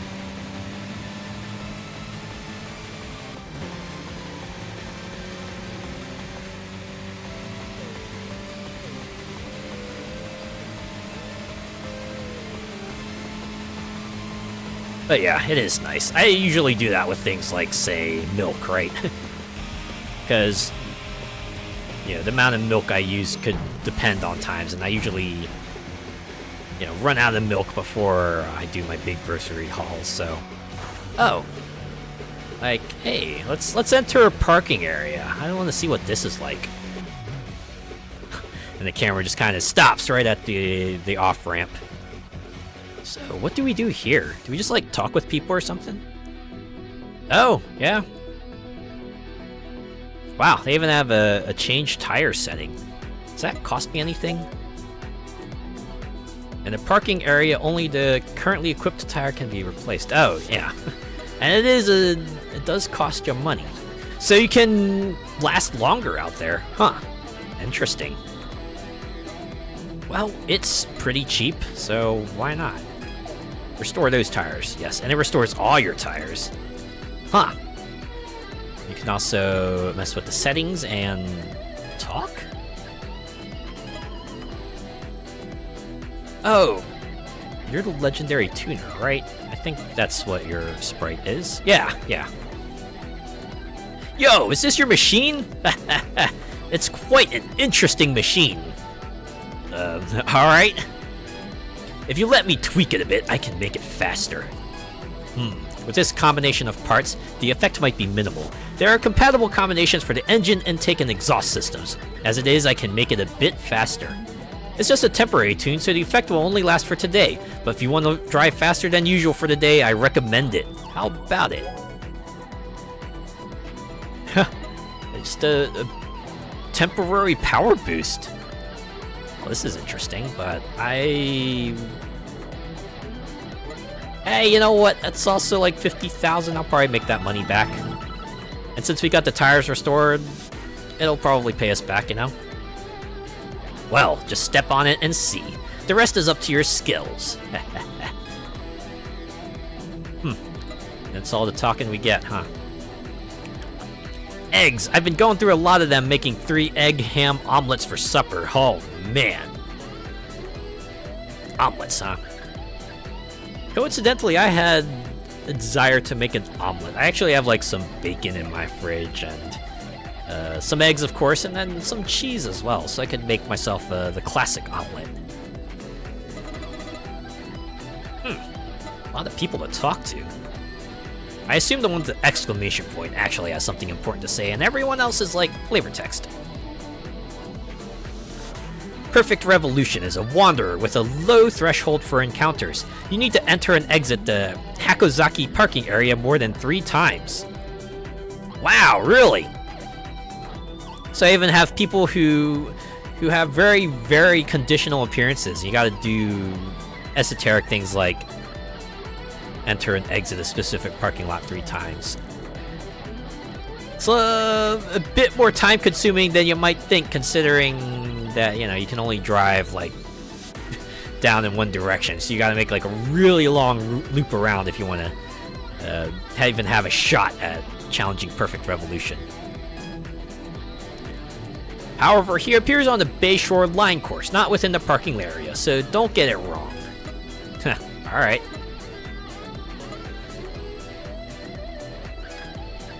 Serious looking man. The other day I was cruising around here and encountered a battle. I couldn't see it clearly, but I think one of them was red pollution. Oh, I saw some guys battling the other day too. It was on the C1, and one of them was in a Tirano, so I think one of them was probably Rolling Guy. Recently, there might be more guys battling, huh? Yes, it's definitely more frequent than it was for a while. Well, I think we saw it more often 4 or 5 years ago, though. That's true. Back then, there were a lot of turf wars among street racers. It was almost scary how much they battled. I wonder if that kind of atmosphere is coming around again? Just might be. This Ice Axe Noboru. There are people whose personalities change when they get in a car. And apparently I'm one of those people. During battles, I really get into driving and become quite assertive. But outside of that, I'm shy and can't speak well. Actually, there's a woman in our group I like, but I can't say anything in front of her. If only I could switch my personality like drive modes. Best of luck? Hey, roulette guy number 2, I remember kicking your butt. I look the same, but I'm the number 2 one. Well, for now, anyway. Just kidding. Wow, very, very insightful. What does Matt Stranger have to say? I can see through Pride Killer's schemes. If he makes a move, that'll be his end. Also, the style, though? Look at how freaking animated it is, right? Look at from the jacket cape to the way he's holding on to the glasses. And that suit, too, right? With the vest and the pants and Definitely feels like that mid-boss kind of guy, right? The one who looks like he's all business, but when he throws down, he can totally knock you to the floor in no time flat. Alright, what does Perfect Revolution have to say? Damn, the Daikoku JCT corner was bad. Not beautiful. Winning or losing the battle doesn't matter. I want to trace the ideal line beautifully as I envision it.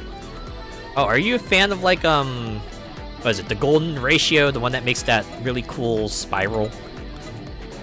Man in the hood. Never give up on a battle until the end. Even if you're way behind, your opponent's mistake could let you catch up in an instant. Of course, the opposite is also true, so don't get too relaxed even if you're winning. Either way, never let your guard down. Oh yeah, as a narrator famously once said, remind yourself that overconfidence is a slow and insidious killer. Yeah, rest in peace, Wayne June. Was it June Wayne? Mechanic looking man. There are people who jump into battle midway, right? They have various reasons. Some are genuinely unfair, while others are just worried about their friends.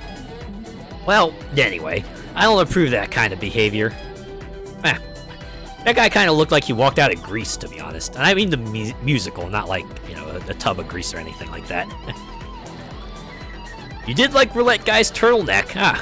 I kind of dig that turtleneck as well. Although, admittedly, well, you know, turtleneck sweaters are great, but I also like turtleneck other clothes as well. What are these versus things? Oh, I can just challenge him here?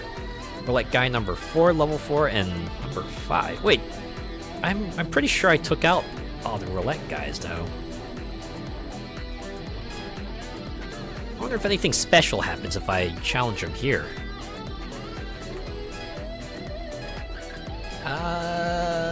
Let's take on number 5, level 4. How about it? Check out my machine. I'm a die-hard Levin fan. Oh, like Adam... Oh, no, his name is Adam Levine, or Adam Levine, not Adam Levin. My buddy Roulette Guy number 4 drives a Tirano. Anyway, the 86 is great, right? I'd like to show you my driving too. Shall we have a battle? Are you ready to battle? Yes, I am. Alright, let's go. Let's go. You're gonna be eating my dust, Roulette Guy number 5.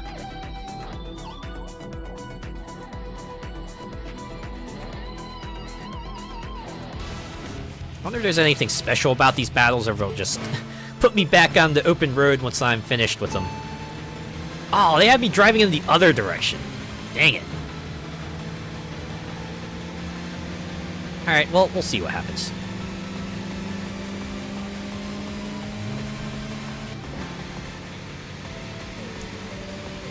Kinda smoking this guy anyway. Time to duel. That will never get old.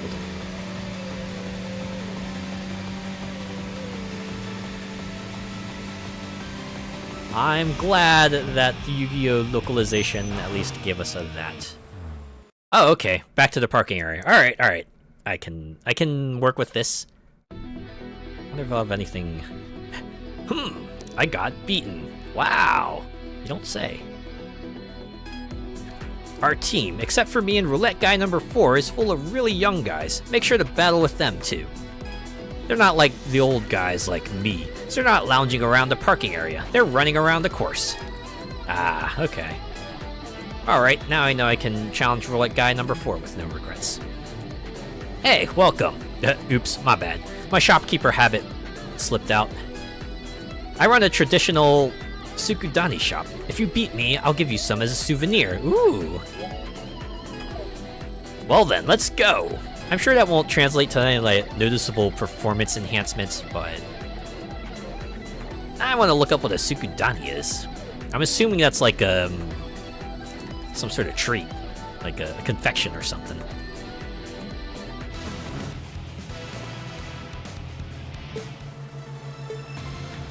Okay. I like how both roulette guy duels are in the same direction. Sounds like street food. It could be. Could be.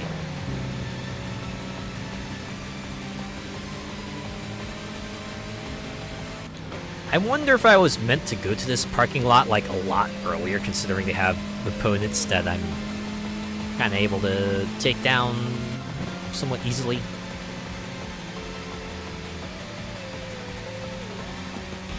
Win!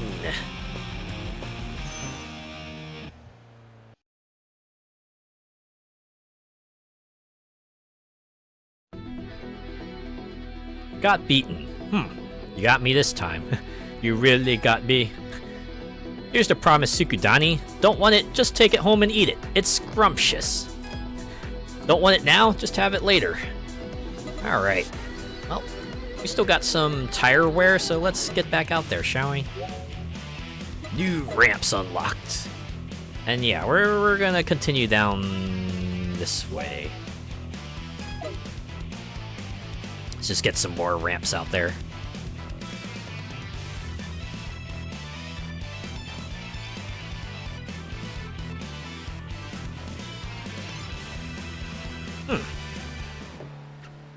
I do wonder though, is the tire restoration thing like once per visit, or is that like a once per garage kind of deal? So you still have like somewhat of a cap on how long you can be out there in a night, but if you're driving smart enough, you can greatly extend that time.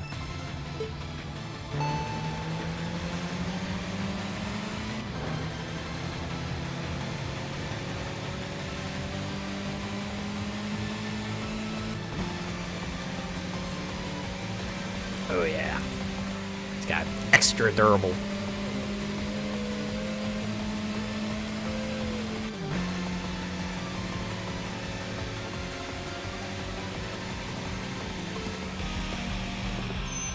Ooh, another flatbed to challenge right away. Nice. Tsukudani is a thinly sliced seafood, meat, or seaweed that has been simmered in soy sauce and mirin. As a flavorful accompaniment to plain rice, Tsukudani is made salty enough to not go bad. Ah, I see. Sounds like one of those things you could just eat plain as well, apparently. Explains why the guy said, just take it home and eat it, because you'll have some other food that you can use to complement it. Pretty interesting, though. Seafood, meat, or seaweed. I imagine if you put them all together, you could get yourself a nice hearty dish.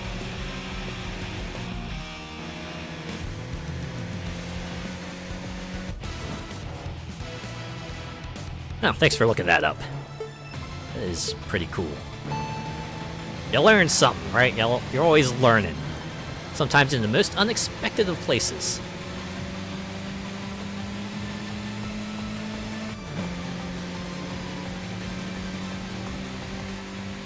Coincidentally, one of the things I did pick up during my shopping trip was like a bunch of shrimp. Or no, it wasn't shrimp, it was chicken. But in any case, I got like 2 kinds of chicken. The kind of chicken that goes like really well with rice, but if I have like one of those nights where I'm not feeling particularly creative and just want food, I can just throw the chicken into the air fryer, heat it up, and then put some sauce on it, and then cook some rice, put it all together, and just have that. A bit more involved of a meal, but still low effort enough that I can get it done in a few minutes, right? Spend half your time looking up stuff you've seen or heard in games. I do that, especially when it comes to food.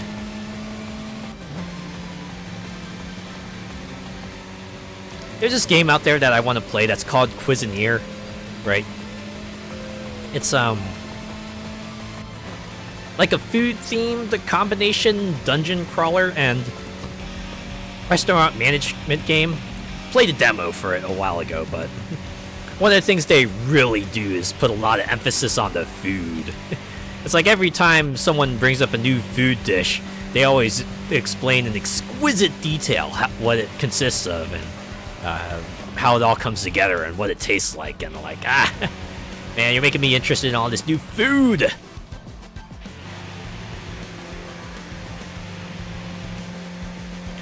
Then half the time I get to Google and totally forget about what I wanted to look up. Ah, man. I've certainly had that happen as well. Sorry, I wanted to challenge you, Melancholic Jupiter. Did you, like, just drive past me so I can flash my lights at you? Awesome, thanks.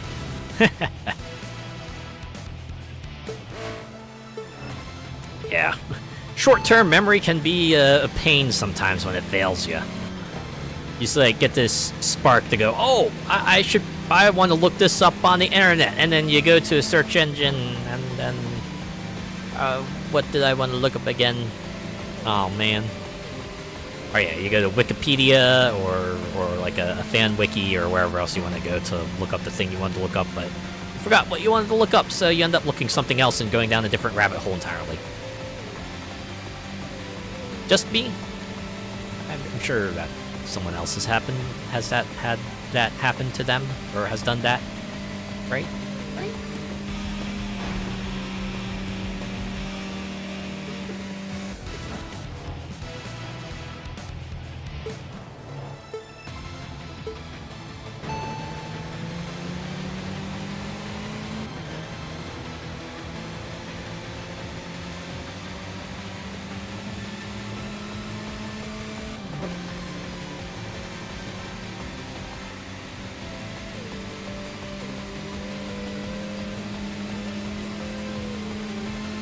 I think I need to look on the map real quick and see what other rivals are out there.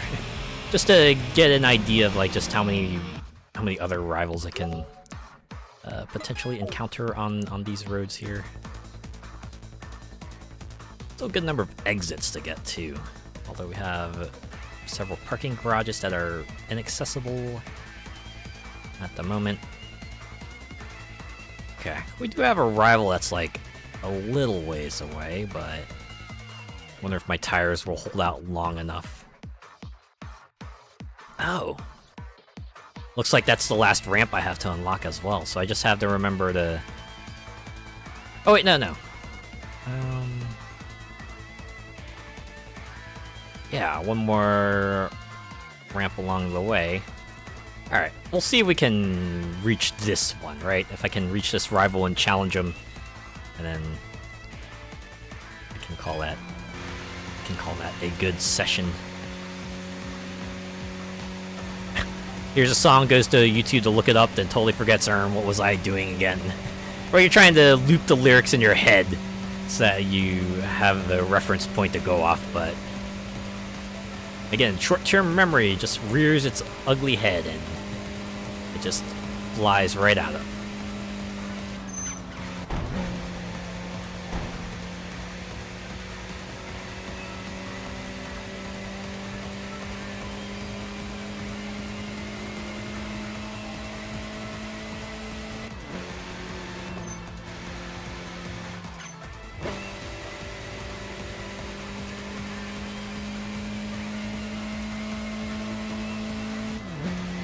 or you're trying to like find out what song you're thinking of, but all you remember are like some vague lyrics or some semblance of a style.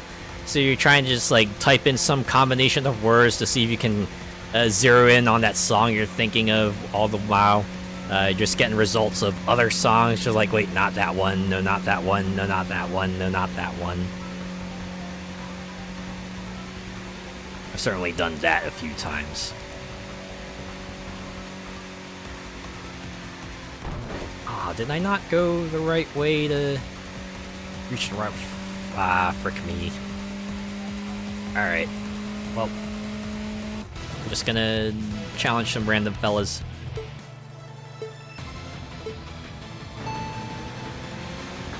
Yeah, type in some of the lyrics you heard.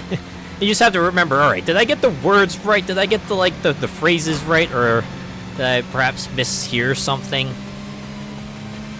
And the best part is if you do manage to find the song you were thinking of, right, and you look up the actual lyrics and they're like, oh, I might have been off, right? I might have been off a little bit.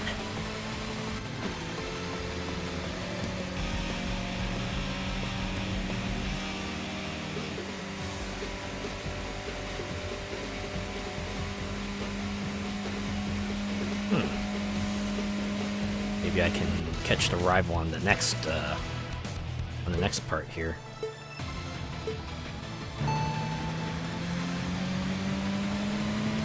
Thank God internet radio stations have playlists so it's easy to find stuff. Ah. I guess that is handy. Well, I guess this would also be a time for me to confess that, I don't actually use, like, the internet radio stuff like, Spotify and things like that, right? If I listen to music, it's, like, mostly through YouTube Music. I hope that's not, like, too weird.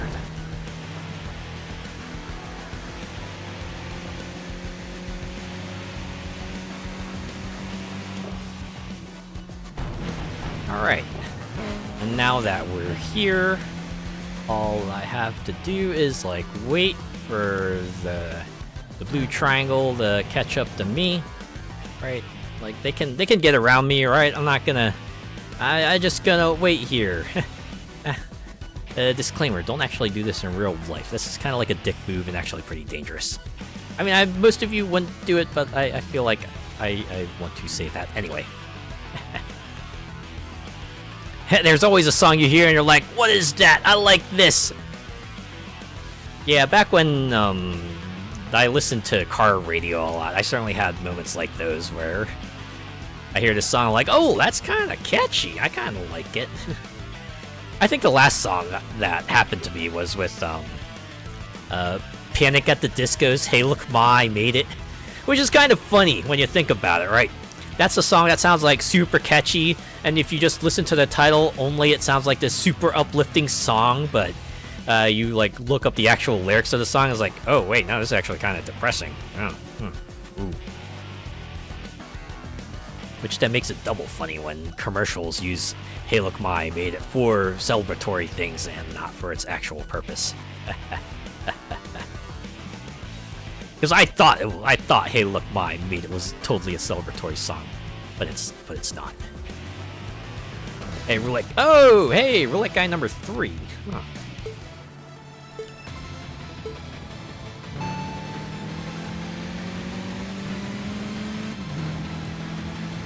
Well, you're going down like the other roulette guys. You're gonna spin out.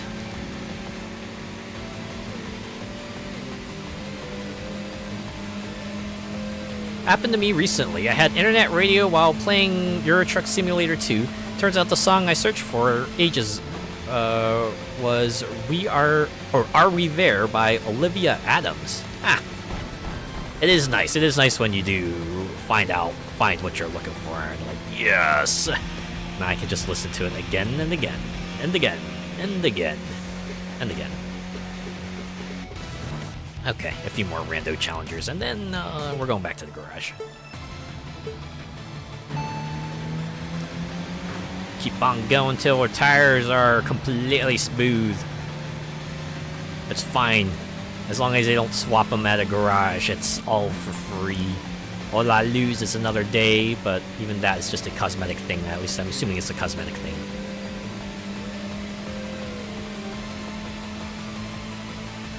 Yeah, you click on the YouTube vid and just like, that's it, that's the one. Just skip it around to see if you got the right one. And it finally gets to you. You got it. You finally found it. Your white whale. Metaphorically.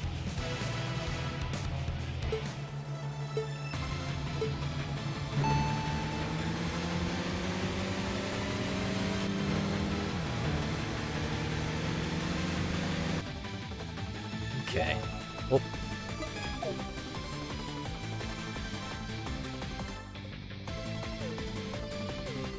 Huh. Yeah, the next new rival's like really far out. I don't think we'll be able to challenge him tonight. That's fine. Made pretty substantial progress. Also, this nameless one has a lot of SP.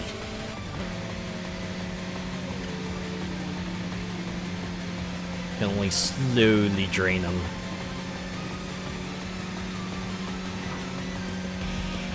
I wonder if there's like some sort of hidden mechanic that makes opponents tougher as your win streak goes up. Which is why taxis are just like that much more fearsome. Oh, hey. Rolling guy number 1 again. Okay. Why don't we cap things off by racing that fella? Hey, number 1, I have a proposition.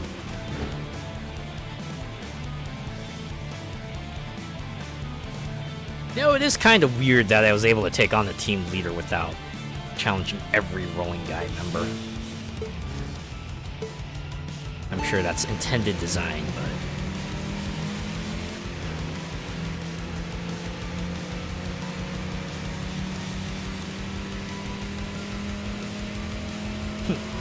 Remember me? Time to take you down again.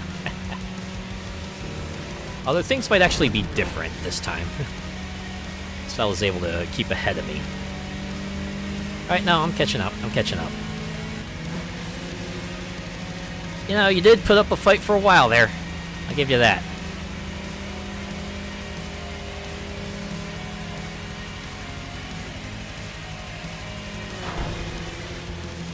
Oh.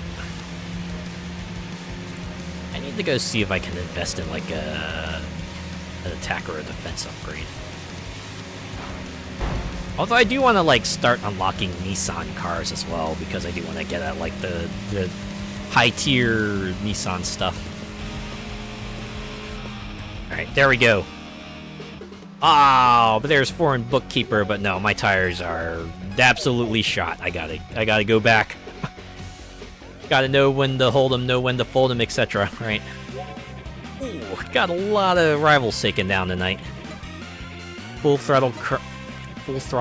No, I'm sticking with Dancer. Unless you give me another title with Dancer, I'm keeping this one. Oh yeah, you can see the payment I got here. It's okay. It was 100,000. Look at how much I've made otherwise. Even with that fee, it came out to almost 800,000 points. And 6 of them were new. So I got a bunch of BP to spend here.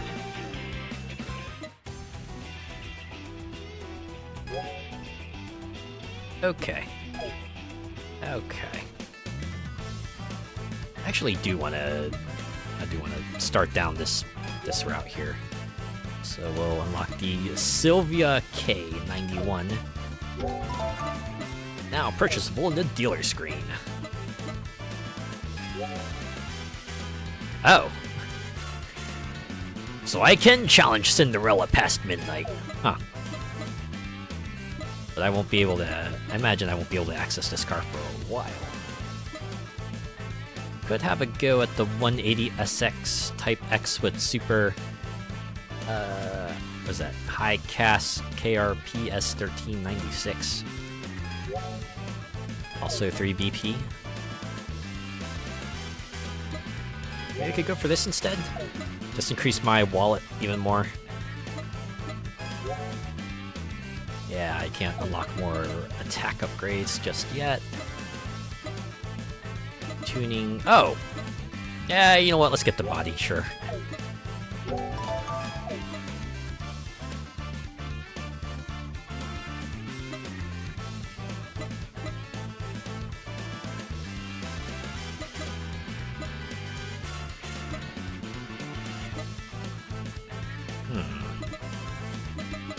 Alright, hold off on that. Yeah.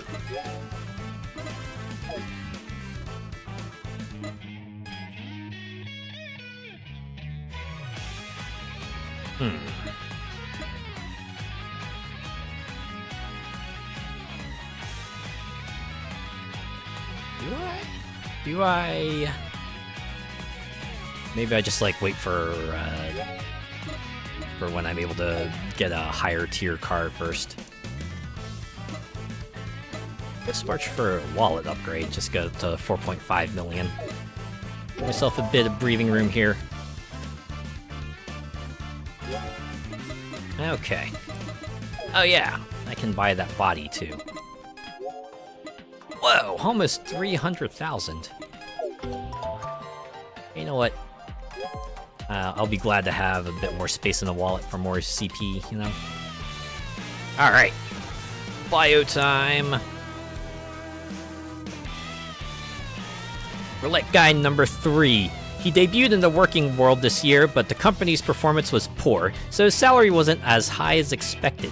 However, he already bought his dream car on a loan. He actively takes on overtime to cover expenses, including gas. He is also exploring other means of earning, such as race video streaming. Despite his struggles, he doesn't envy the leisurely life of the twin brothers of the same age and willingly listens to the complaints of the 2 older guys, making him the team's linchpin. Oof. Fellow who shoulders the burdens of others. Also, I get that feel, right?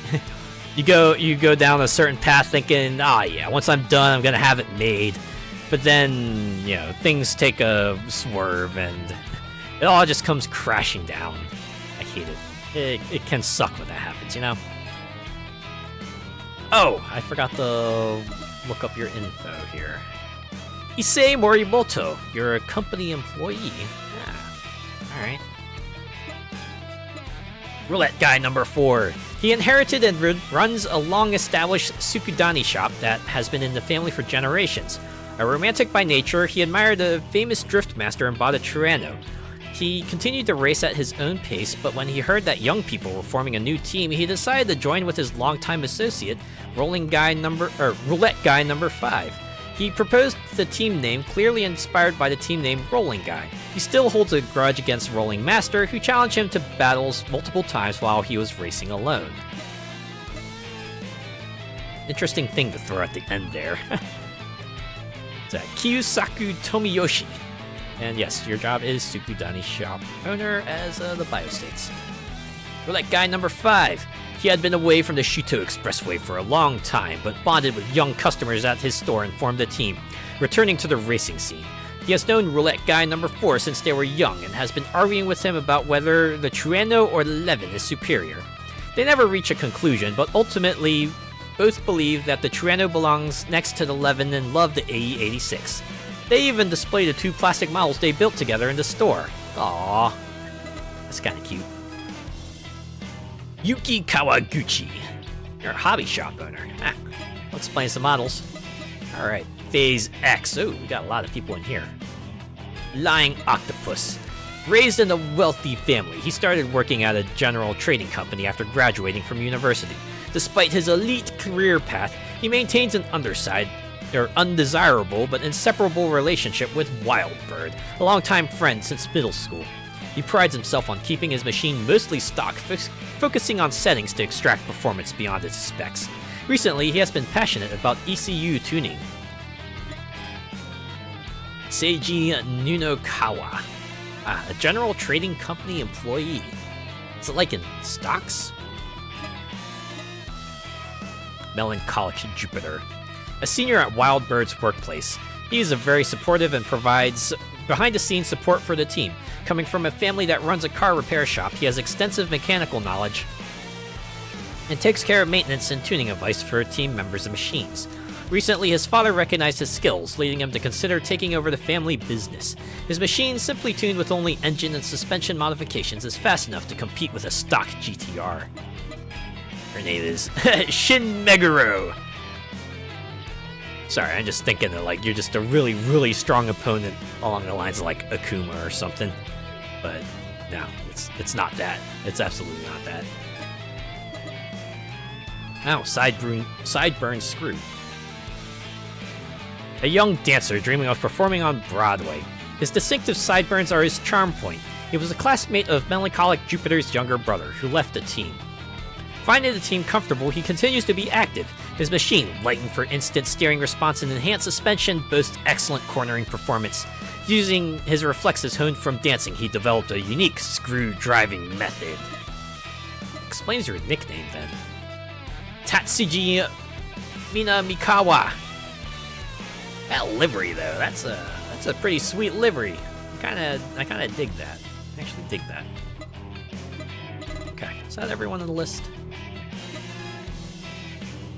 Sure. Oh yeah, Perfect Revolution, because this is what we got info for. Appears after visiting the Hakozaki parking area at least 3 times, so at least they just keep that for you.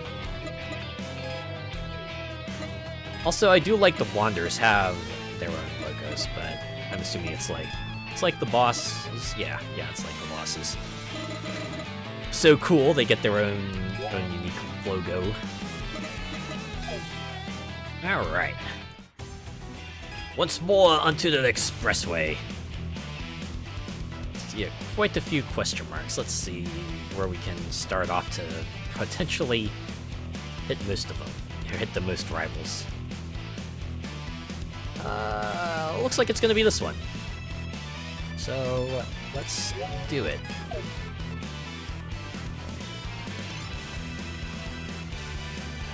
Yeah, no rival challenges until I pass the first junction, because I don't want to have to take a different route.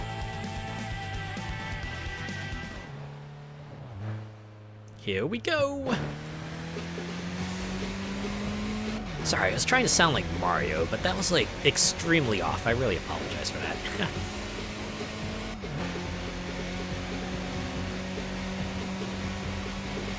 Speaking of off, I saw that Twitch is finally cracking down on highlights. They recently said that, yes, you will be able to at most hold 100 hours worth of highlights on your account, right? And then they gave everyone a meter. They actually gave me a notification because I've been saving like every stream I've been doing as a highlight, kind of doing like a whole VOD thing, right? Finally going, oh wait, no, you have like more than 100 hours worth of video on your channel there. You're gonna have to clean up some of that before you can put more of it. I'm like, oh, all right, I guess. Because really, they are preventing me from actually making any more highlights, and I kind of rely on that to make my YouTube VODs, so it's like, I'm kind of conflicted, right? It's like, on one hand, okay, I get it, maybe making highlights as sort of like a pseudo VOD wasn't the intended use, but on the other hand, they said, oh yeah, this is only gonna affect like less than 1% of the user base. And if that's the case, then like, why go through with it at all? It's like, oh yeah, you won't be feeling an effect, it won't have much of an effect, so if it's not gonna have that much of an effect, then why do it at all, you know? It feels weird.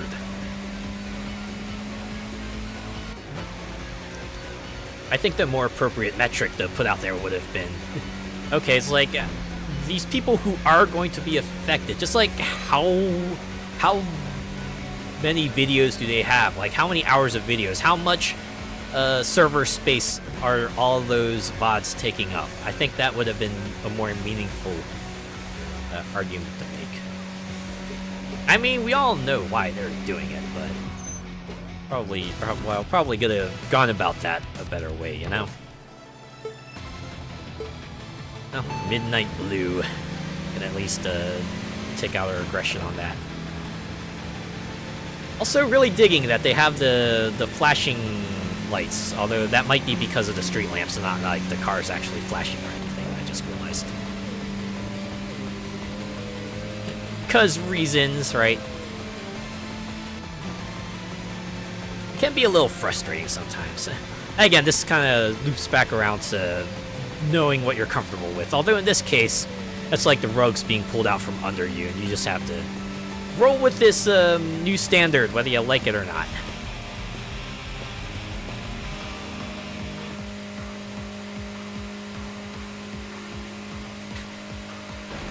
OMG, that music note is the same one your persona has on your ear gauges. Ah, fun. Yeah, it's like 2/8 notes. But yeah, it makes for a nice aesthetic, you know. When someone looks at that and goes, "Oh yeah, that's a musical note." All right. If you need something that's like a bit more substantial than the usual single notes you see, then the double eighth note usually works pretty well in that regard. Alright, I think I got you, Spokes, so I'll wait here. I'm pretty sure you're a new rival. Yes, you are. Taking you on. Penguin Drive! I like you already. Unfortunately, I must defeat you all the same. Please give the penguins my regards.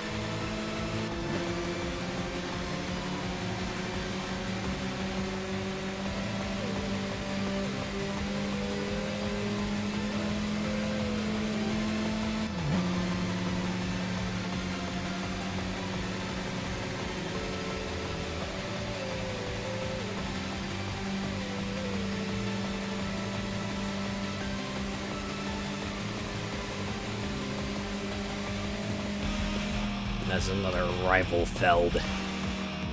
Alright.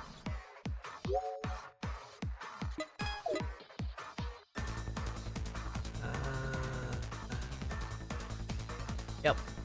Looks like if I go... Alright, so I gotta make sure to stick to the right so I can reach the next rival.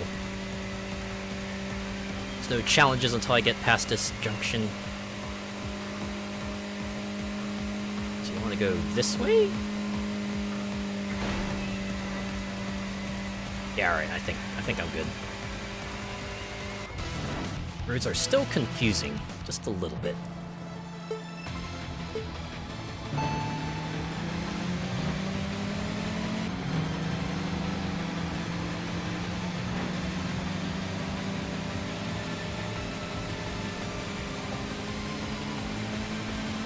It's okay. Take your SP all the same. I'm like a vampire. I'm just like out in the night, just draining everyone's SP. When someone gets behind you and flashes their high beams, that's when you know you're being challenged by Full Throttle Dancer. It will captivate you and then take away. And then next thing you know, all your SP is gone.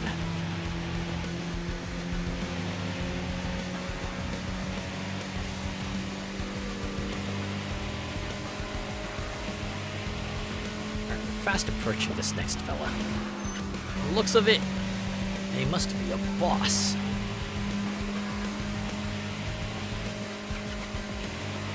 Ah, there you are. Give me the cutscene. Who are you? Wait, is that a pizza? Pizza delivery? Wait, you a pizza delivery fella? Wanderer, Wind of the Poli.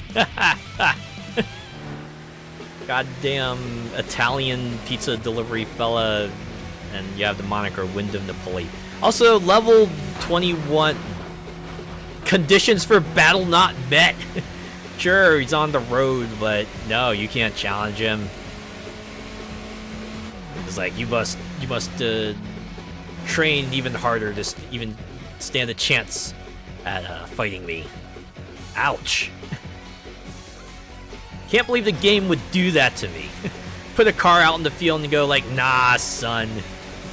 Not yet. You're not ready to challenge him just yet. I mean, yes. Absolutely. Yes, 100% not ready, but still.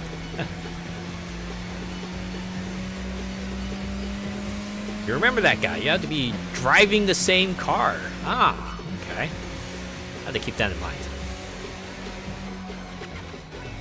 Oh, hey, let's go inside this parking area. Oh, and this is the Hakozaki. Okay. So this is the one I gotta enter and exit 3 times to uncover that other challenger, right?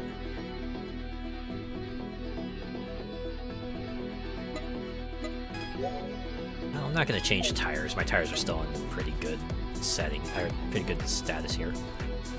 Lots of folks to talk to, at least. Alright, Perceptive Man. Mortal Clown is a rare street racer who is a circus member. He appears before those who defeat Roadnauts, but even the Roadnauts members don't know why. It's probably because he transferred schools a lot as a child due to the circus and had a few friends. So he admires the youth of the Roadnauts members and wants to protect them. That's yes, we'll go with that. Chubby. Oh, I apologize. I realize I've been on the right side this whole time. Silent Barbarian, the Yakiniku restaurant manager, right? He looks tough, but is actually a funny guy. However, the conditions to battle him are quite strict. If you can't show that you have a passion for cars, he probably won't take you seriously. For example, owning 2 or more cars in your garage might do it. You'll likely find him at the Hakozaki parking area, so try looking for him there. And wow, really?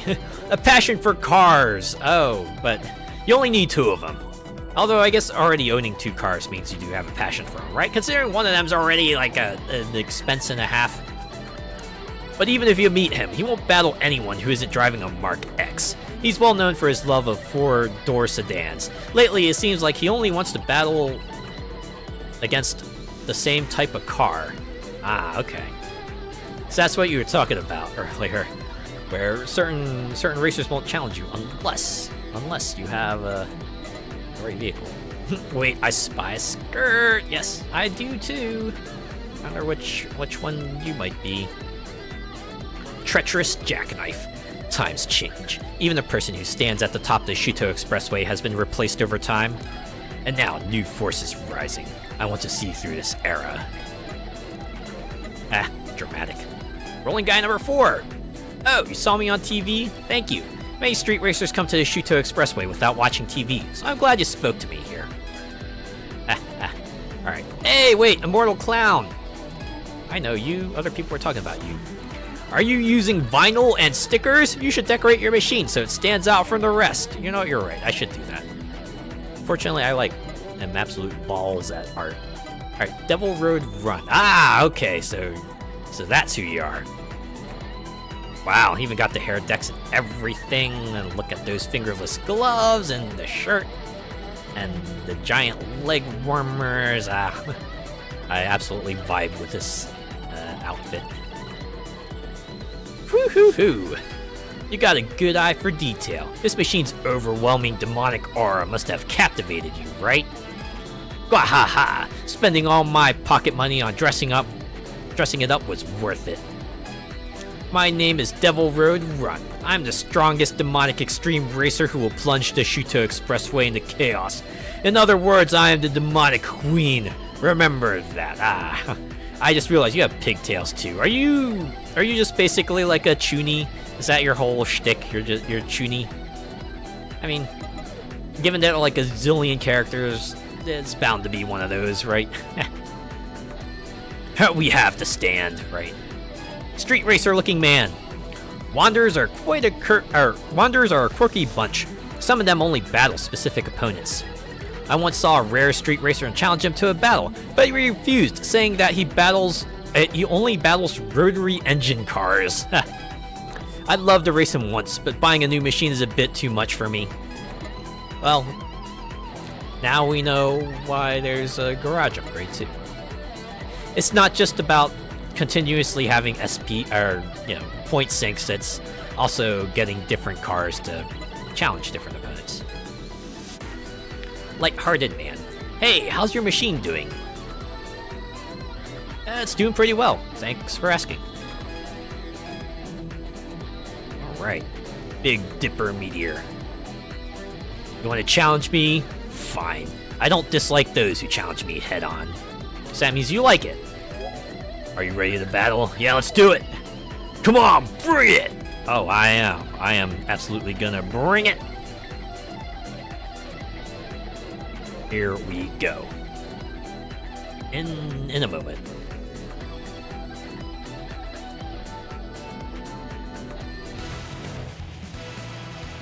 Ooh, you got a lime green car. Okay. I feel like if someone has a lime green car, usually means they're going to be a very interesting person one way or another.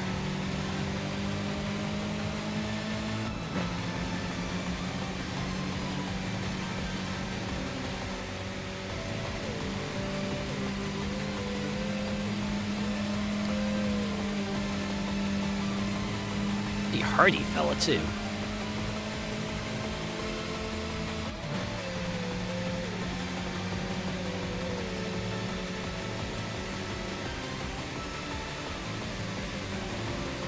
There we go. You are defeated. Back to the parking lot.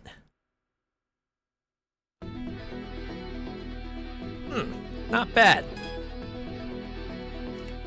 Ah, good talk. Good talk. Okay. Well, not much else to do. Let's get back out there. Although,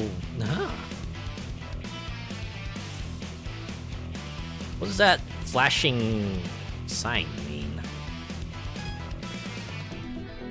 Does that mean I missed something? Oh! We just got like a new set of folks to talk to. Alright. Highway gambler. There's no one as superstitious as him. Now he's saying, I want to battle someone who has a total earned CP of 77,777,777 or more. Lucky 7, but or more, so it doesn't have to be exact. Thankfully that's overall CP, I assume, but it's gonna be quite a while before I can challenge. Does that even mean anything? I don't know. That requirement seems pretty straightforward, talkative man. Just saying. Dignified man. If you want to battle with the Wanderer Garage Haruo, you need to have a certain level of skill. If your driver level is below 10, you won't even see him. Alright, it's pretty straightforward. Rolling guy number 3.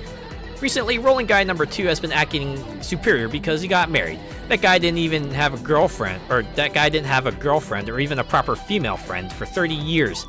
I'm fine. I'd rather focus on establishing driving theories than on love right now. Yeah, because that's all you've got. Streamline runner.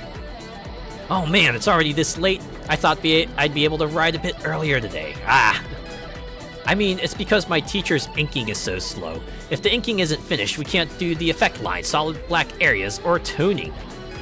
Oh, I'm a manga artist assistant. Today the manuscript was delayed, so I got a bit irritated. Sorry, it was wrong to tell you this. Nah, sometimes you need to let it out. I get it. Wait, New Wind of Sakue? Are you also racing here? If so, I recommend wearing a proper racing suit. Indeed, not many people wear one around here, but I'm a professional racer. I want to face my machine and proper attire when I drive. To be honest, I think everyone should be required to wear one. Nah, I get it, right? The racing outfits there, they do evoke a certain appearance, you know. I imagine, yeah, everyone could go with a crop top and a mini skirt. Wait, what do you mean that's not the racing uniform you're talking about? Golden Steer.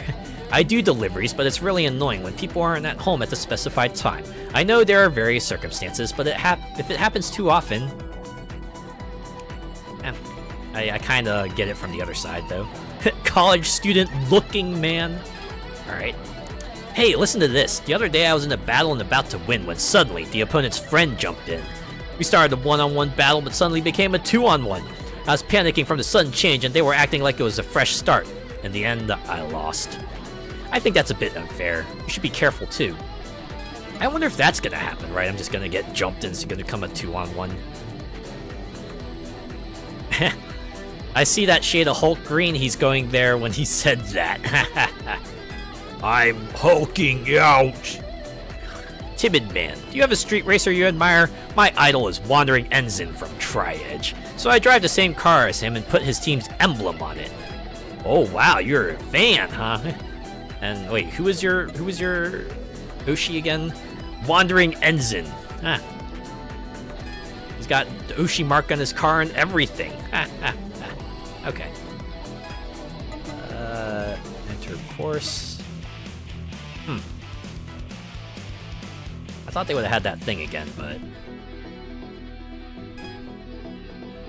yeah, all these folks have talked. So why did the NPC list change?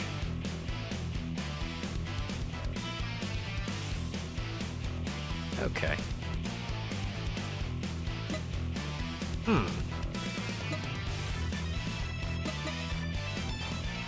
Well, there is a rival about to come on this way, so if I start it here, I could wait a little bit and let them pass. We can take them on. Take on another rival. Let's go.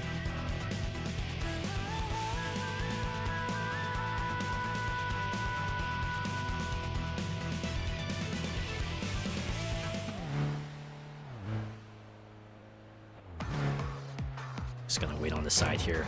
Yeah, don't mind me. I'm just getting my car repaired. Yeah. Yeah, just go around. Sorry, I can't activate my four-way flashers at the moment. Aha, sucker! Hey, get back here. There we go. Greeting mechanic. All right. Interesting name. I do like the livery you got on there. To the outer loop we go.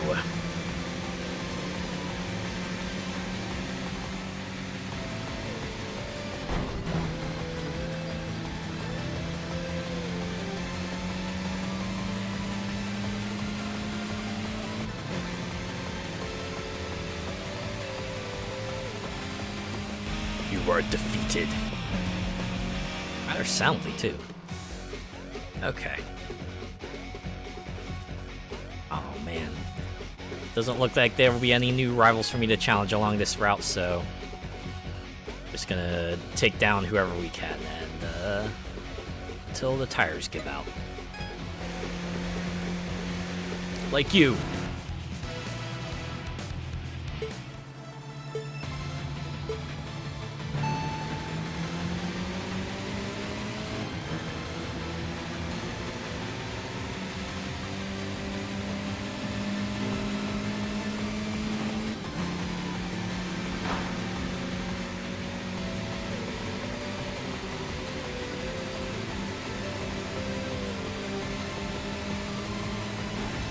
Oh.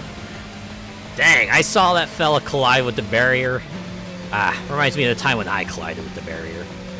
Well, hopefully they'll be able to learn from that.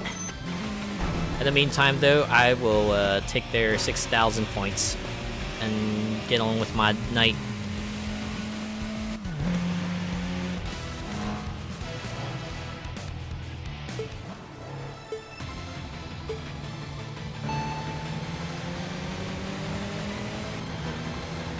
Town ace van.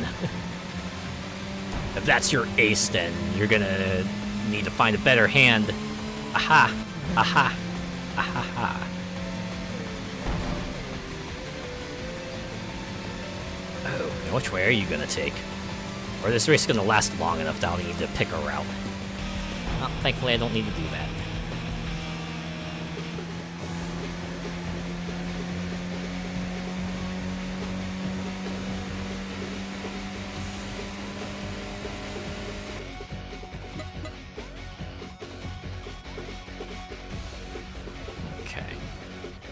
There's an unknown rival along this way if I go on the loop, but they're quite a ways away, so I don't know if we'll be able to encounter them, but... yeah, you know what, let's do it. The other route definitely won't have me running into any rivals, so... may as well.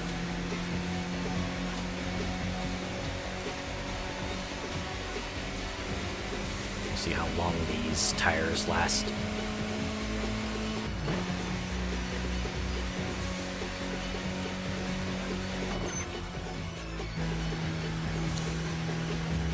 I probably won't reach them, but we'll make an effort. Try our darndest, that's for sure.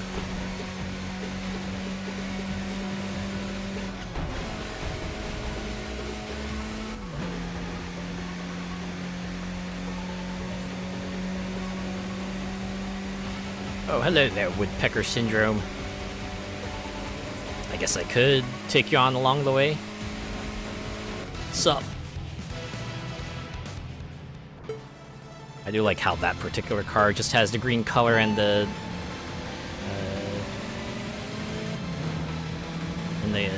team name logo kind of just like slapped onto it.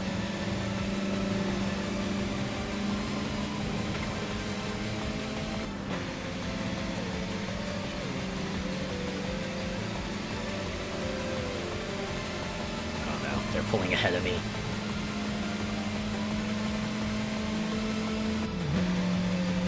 I think I'm catching back up. Yep. We're good. We're good.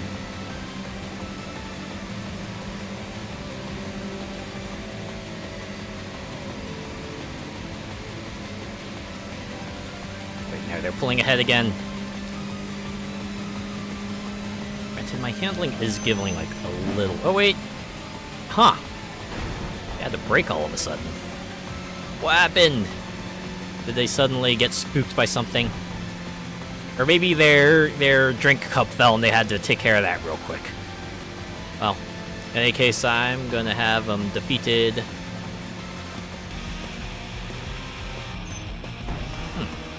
We are approaching the other fellow, but my tires are starting to give. They're not long for this world.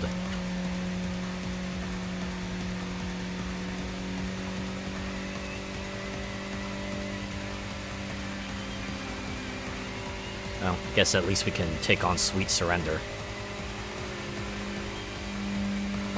Mommy's alright, Daddy's alright. Something. Surrender, surrender. I'm sure that song's like a lot more sinister than it seems at first glance.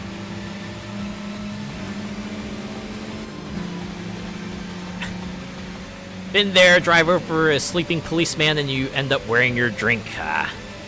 Yeah. And the worst part is if you do end up wearing your drink, it's like you can't take care of it. You just have to kind of put up with it until you're able to, you know, get to somewhere where you can handle it one way or another. Ideally at home, so you can swap out your clothes, but sometimes you don't. It doesn't quite work out like that.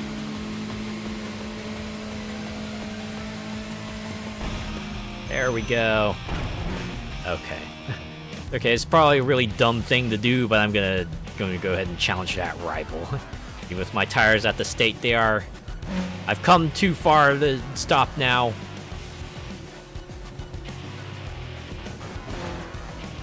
They just gotta wait, right? They'll show up.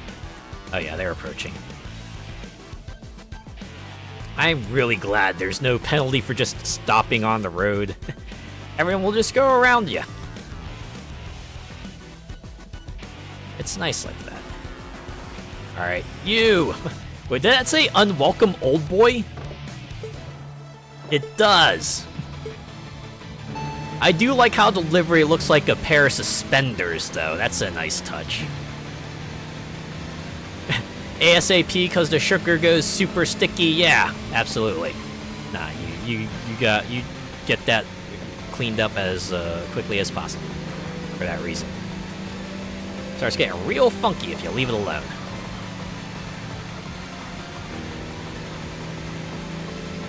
I need to get around him.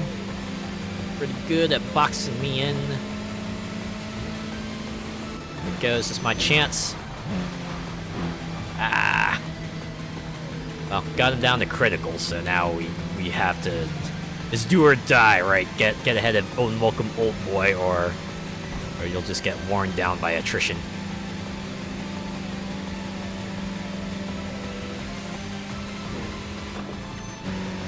Was it the turn? Was it because was I able to get ahead of unwelcome old boy because it was around the bend? Oh wait, no, they're back. They're back on my tail. Okay, but this is a straight path. I should be able to...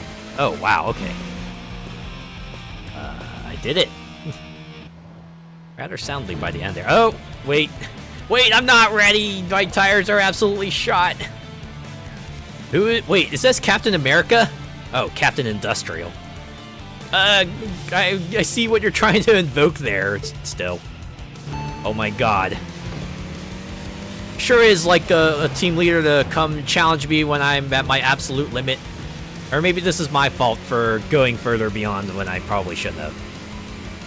Oh well, I'm smoking you all the same, so... hopefully this will work out. I imagine since this is like a team leader, once I defeat you, the day is automatically gonna end.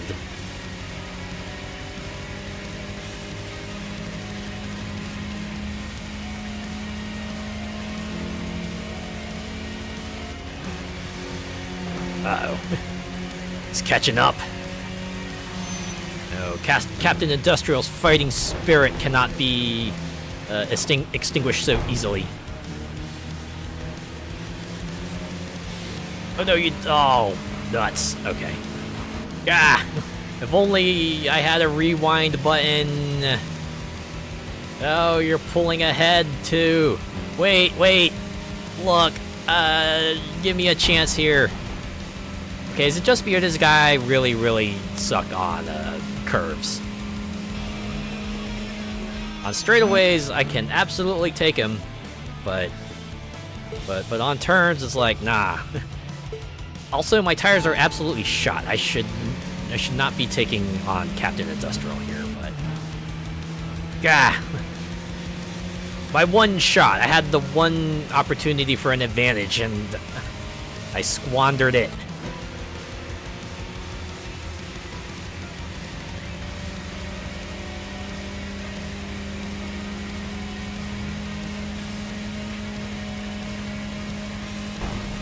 Yeah, I can't take him on in this state. All right, take your W. I gotta go back to the garage. I'll challenge you later. I was just gonna say Captain America, right? There we go. Even I know when to pack it up and go home. I should have done it a while ago, but. You know me, gotta maximize my nights and all that. Ha! Charging Star, Shield Fly, Stars and Stripes, Final Justice. Still got a lot of money. Alright.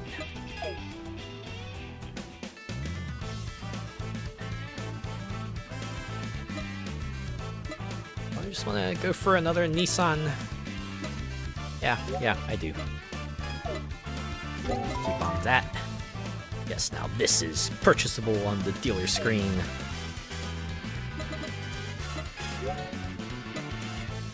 Okay, so I can just like go all the way down this line. That's pretty cool. How much is this next car worth?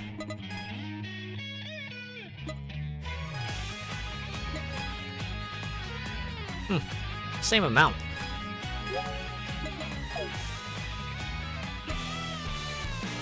Alright, bio time. Midnight Blue. Deeply passionate about game music, he composes programmable sound generator soundtracks and releases them. His car sways slightly to the sides as he drives to the music.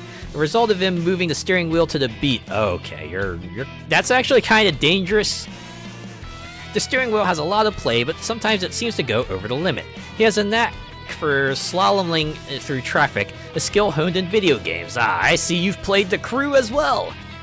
Previously wishing he could drive with a game controller, he now plays games with a steering controller. It's the pipeline. It's the pipeline.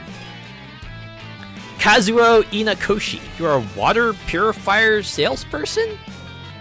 Huh. This is like a side gig for you. Okay, Penguin Drive. A political secretary recruited from the countryside to the central government due to the upper management's desire for connections within the tuning industry. Recently, he has been targeted by the sons of high-ranking officials and is often dragged into their car-related escapades.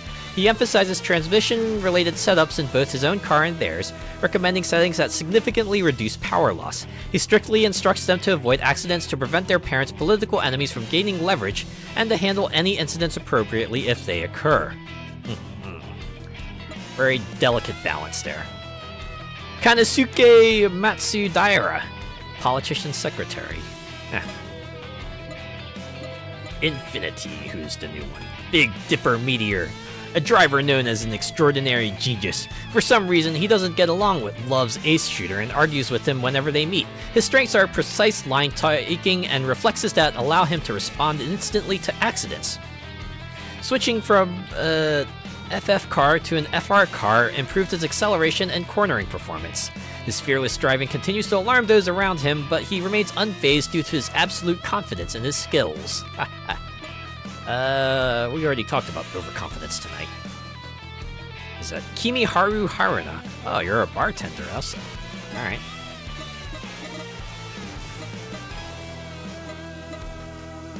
Unwelcome old boy.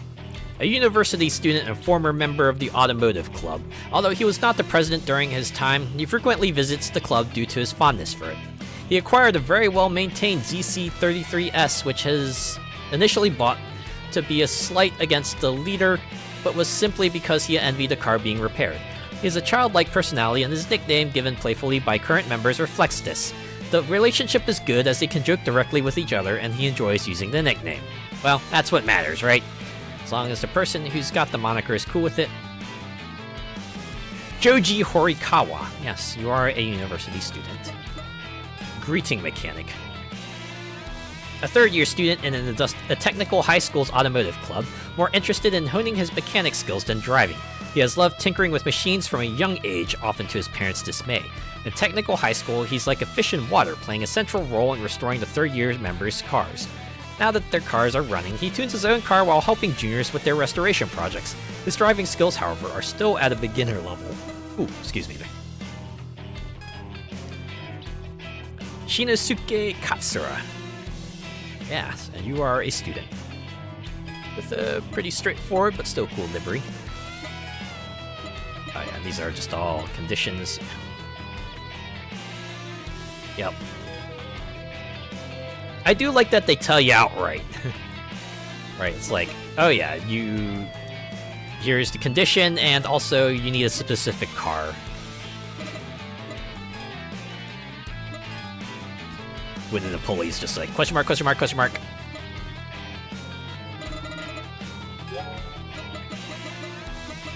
Okay.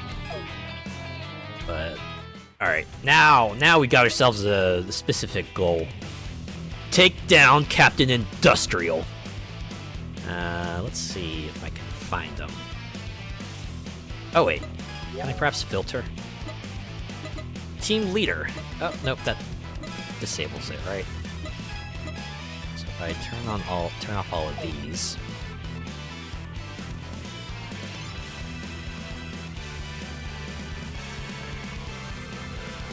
Did I do that correctly?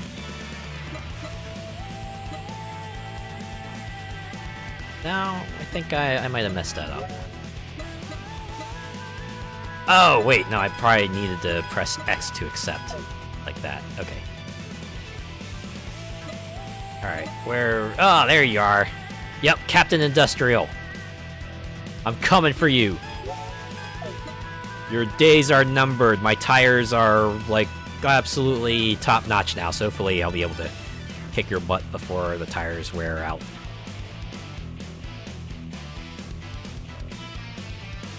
Okay, I think that might be the final thing I do for tonight. Let's see if we can take down Captain Industrial, and that'll be good progress. Took down a lot of rivals, maybe not much in the way of like plot development, but got a lot of things uncovered. I think we pretty much have free reign of the Shuto Expressway, so we can start wherever we want now. So that's pretty cool. Yeah. Still mad though. I could have taken this fell out. I had this fella's number first time around. Oh, they are replaying the cutscene, so I wonder if I'll get to start ahead of Captain Industrial this time. It's like a... oh, no. It's like you get one chance to start ahead of them, and if you mess that up, well, now things are going to be tougher. Oh god, why? I can't upgrade my car anymore! What do I need to defeat you?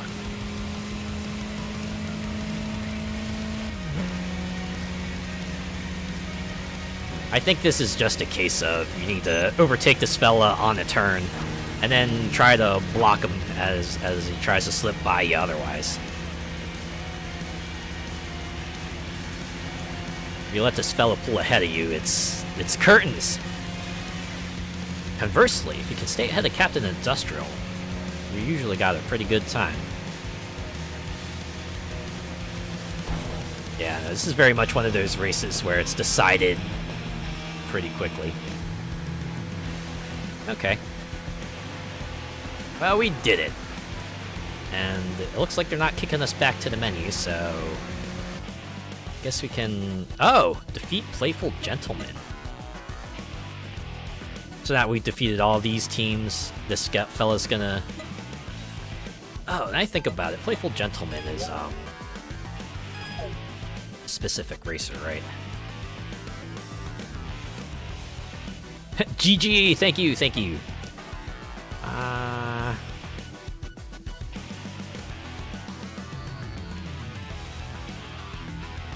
know there's a rival over there, but I want to try to get to this parking garage, because I don't think I've been in there yet. I don't know if it's unlocked. I assume that lock means I just haven't visited it yet. Unlike the ramps, which is like, you gotta pass those before you can choose them as your start point. Because those other parking garages I was able to enter no problem.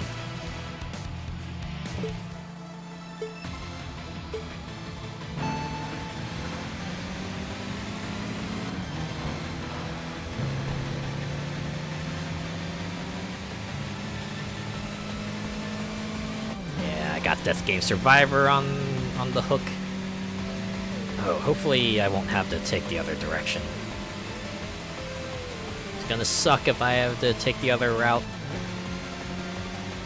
Eastbound. Okay, yeah, this is... okay, we're going on the same path. Good.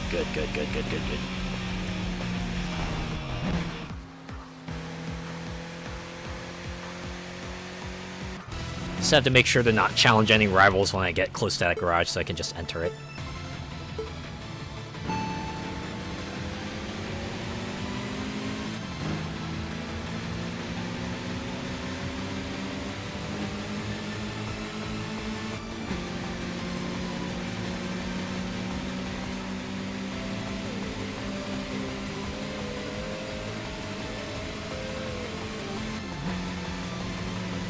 I guess they really are layering things on. Oh.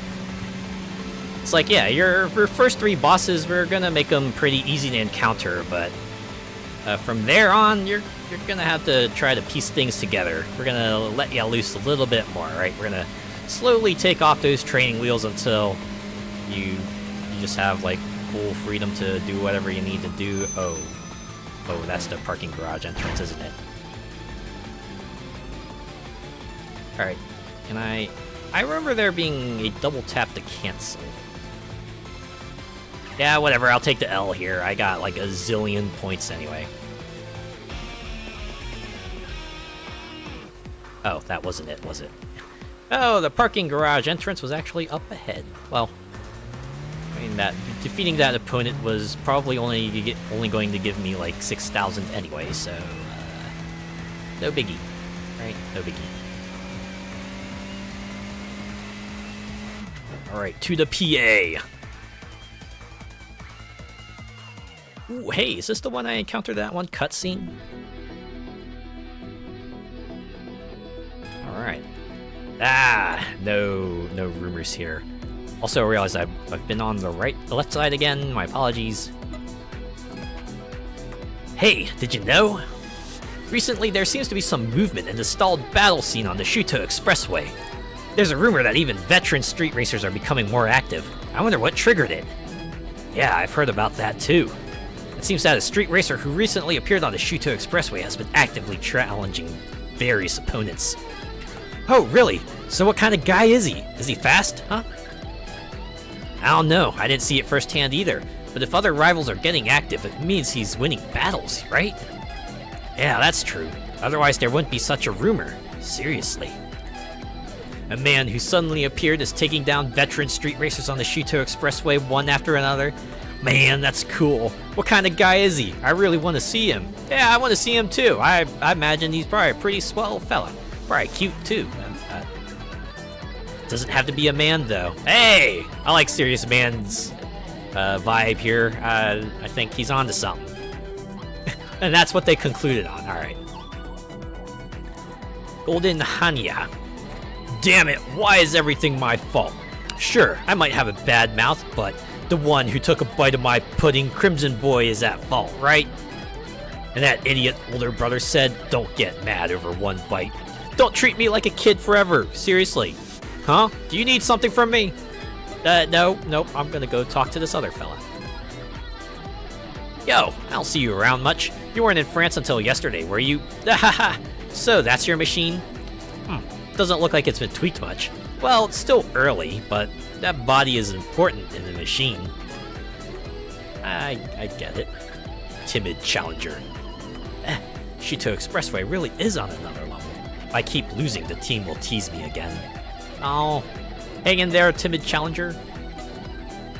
Albatross of the Dark Knight. That is quite the name.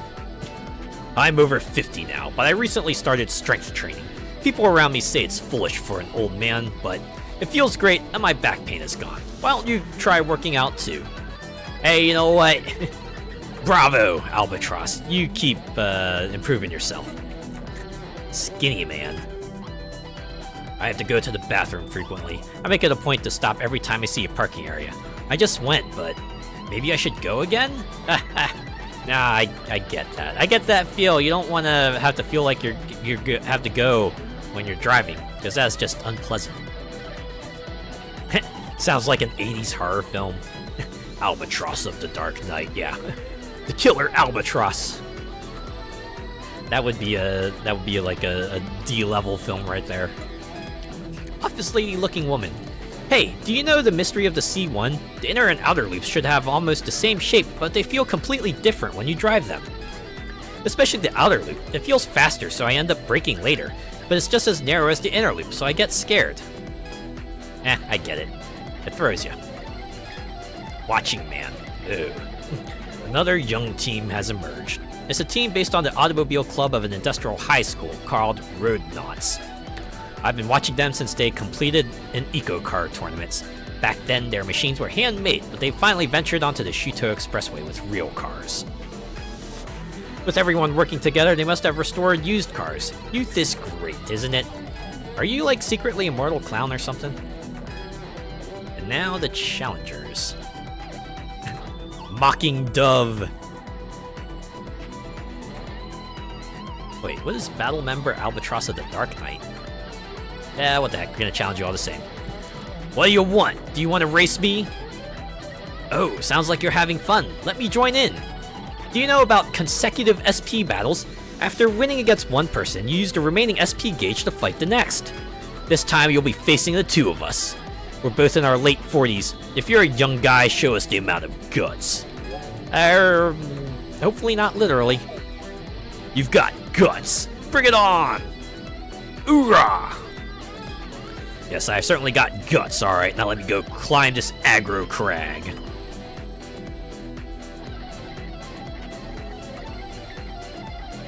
Consecutive Ace SP battle.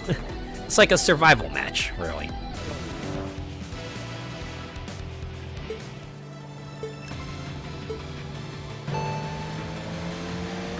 And hopefully these are going to be like, I'm guessing this is my introduction to it, so these folks probably won't be too overbearing.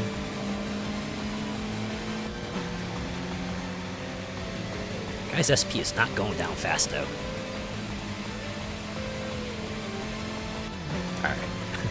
I am just building distance, so this guy is pretty as good as done. is finished. Alright, battle 2. Just appears in front. Alright. Maybe if you defeat me, I'll tell you where Rachel is. I also like how I start in front of the Dark Knight. I'm guessing even the Dark Knight fights honorably.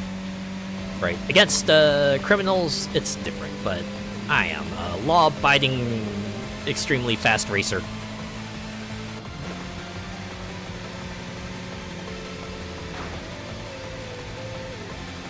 Defeated. Oof, I am fast approaching the next cap.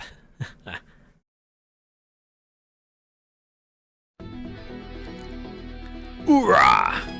You defeated the two of us. You're quite something. Next time, I won't lose. Alright. There might not be a next time, though. Whoa, mysterious hawk! And what is with that? What is with that blazer, man? You definitely scream car salesperson. Oh, first, let me praise you for approaching me properly. These days, there are people who suddenly say, "Let's battle," and it's annoying. I can't stand people with no manners like that. So, are you going to race me? What if I said no? But now I'm gonna say yes. But let's go. Follow me. Follow me. Set me free. Trust me, and we will escape from the city. I'll make it through. Follow me. Set me free. Need some wacky inflatable arm flailing tube man behind him without outfit. Also, did I see that correctly? Mysterious Hawk here kind of just like warped around my car. That was kind of weird. But hey, if it gives me the advantage, sure. Their loss, not mine. Although they are catching up, that is a little bit worrisome. Oh wait, no, they're not catching up anymore. Are they? Hey, so if you could like start falling behind a few additional meters, that would be great, thanks. Ah! It's all it took, one mistake, and this guy just barrels ahead of me. Curse you!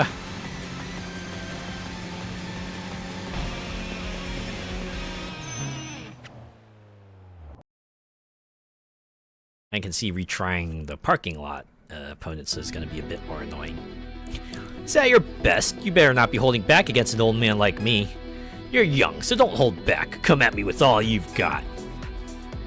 Well, I'm glad I can at least, yeah, re-challenge you, no problem. We meet again. You're one of the better young street racers these days, with your manners and attitude towards people and all. If you want to race me, I'll always accept. Yeah, let's do it. I almost had you the first time. If I just didn't, like, smack into a wall, like, twice, I could have had your number.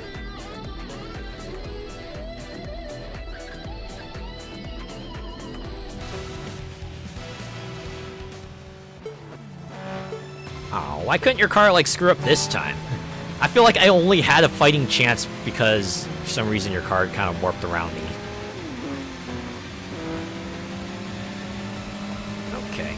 So it seems like this guy's car has, like, absolute balls for acceleration, but you let him race long enough, and he'll be able to keep up with you. So I really gotta take him out. Although this time, he's not putting up that much of a fight. Hawk, man! I mean, hey, thanks for the win, but what happened?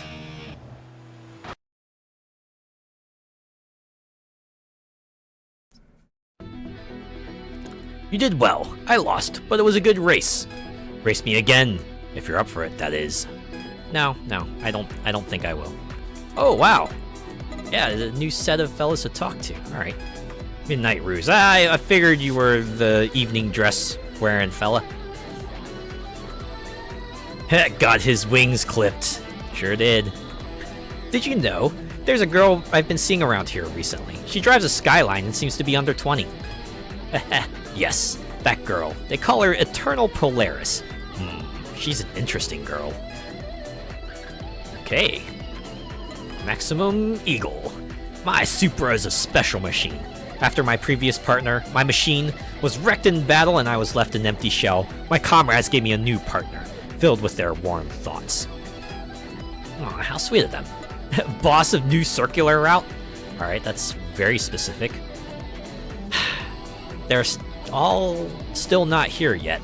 Oh, you heard that? Don't take it the wrong way. I'm the leader of ASF, boss of the new circular route. I run a tuning shop called Akihara Speed Factory. So, by looking at the machines parked here and listening to their engine sounds, I can tell. These guys haven't fully utilized their machine's potential. Wow. Very curious woman. Do you know Clan Makita? They're said to be the youngest team on the Shuto Expressway. There's also the team of industrial high school students, Roadnauts, but Clan Makita has a 14-year-old genius girl, Rapid Girl. Wait. Bach's daughter is also said to be 16, but I've never seen her get out of her machine. I'd love to talk with these young and talented girls. Wait, don't tell me to, like, driving. What is the age at which you can start driving in Japan? Is it like a countrywide thing, or is it like per region?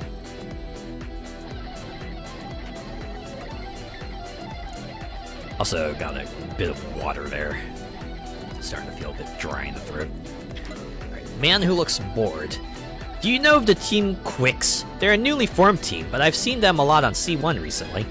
Their cars are all lightweight, and most drivers are young women, but they're surprisingly fast, and several men who challenge them have already been beaten. Me? No. I didn't challenge them to a battle. I just, talked a little with Electric Lightning Stinger. Uh-huh. Sure. Alright. You know, it's okay to admit defeat. Enthusiastic Man. The new circular route isn't an official name. It refers to a loop course made up of the Fukagawa Line, Bayshore Line, Daiba Line, and C1. But it's a hassle to call them the Fukagawa Line, Bayshore Line, etc. every time, right? So everyone calls it the new circular route to match the C1 circular route. Okay, fair. The total is about 20 kilometers, quite a bit longer than the C1. That's common knowledge for street racers. Ah, and now I know. Man with a strong collecting habit, hopefully it's not cars. Oh ho, I did it! I got the Juicy Heaven emblem. Oh man, I'm so happy I finally got it. If I drive the same machine as Tempting Amethyst, a Fair Lady Z, and put this emblem on it, everyone will know I'm a fan of hers at a glance. Man, Street Racer fans, that's... I get why, but man, that sure is something. Punk style, man. Have you set your gear ratio? Someone as stylish as me seeks great undertakings, so I set my gear ratio for maximum top speed. Well, acceleration might drop, but that doesn't matter to me. Well, hey, as long as you know the consequences, right? 18 for cars, 16 for motorbikes in Japan. Oh. Huh. It's about around the same age as for the States. Okay. Gonna enter the course here. Yep. Parking lot has opened. Alright, are there any new rivals I can make my way towards? Oh man, not from where I am, though.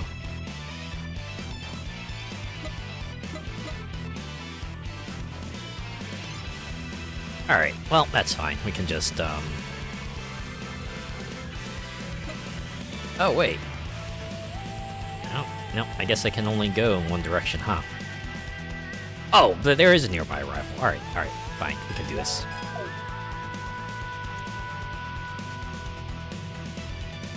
Once more onto the expressway.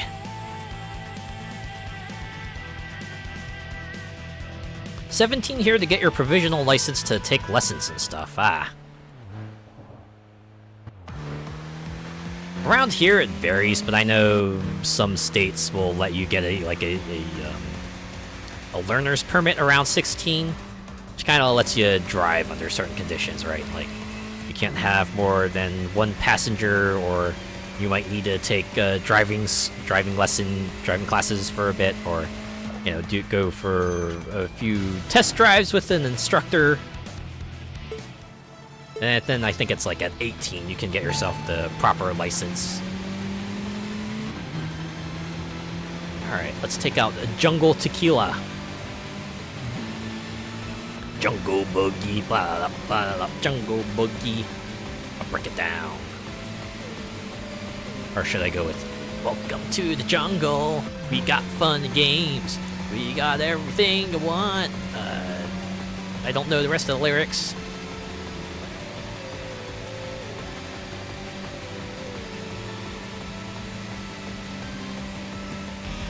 Yeah, easy. Alright, now we'll just challenge opponents indiscriminately until my tires wear out. And we can wind things down from there. After so many hours of lessons, you take your theory test. If you pass that, you do your practical test. Kind of have something like that, right? We have the exam portion, right, where you, they ask you, it's like an exam, right? It's like a school exam where they give you a sheet, right, the exam sheet with like the questions about things like, what do you do in certain situations, or what does this sign stand for? You gotta get so many questions right. And then, yeah, the practical test is where you get in the car and you do what the instructor tells you, and then they'll decide whether you pass or not.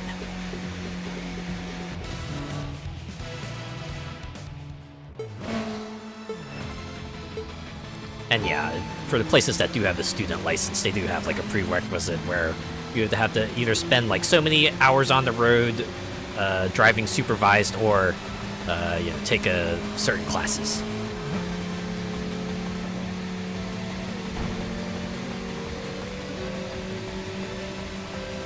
All right, this nameless one is kicking my butt.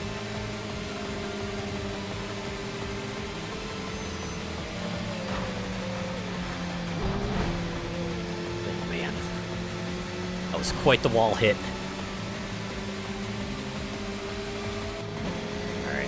Overtake him.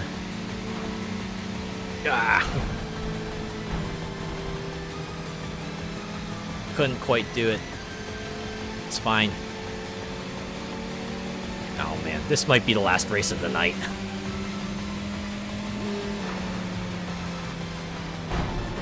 Probably would have done me some good to try to get past him and not like right into them.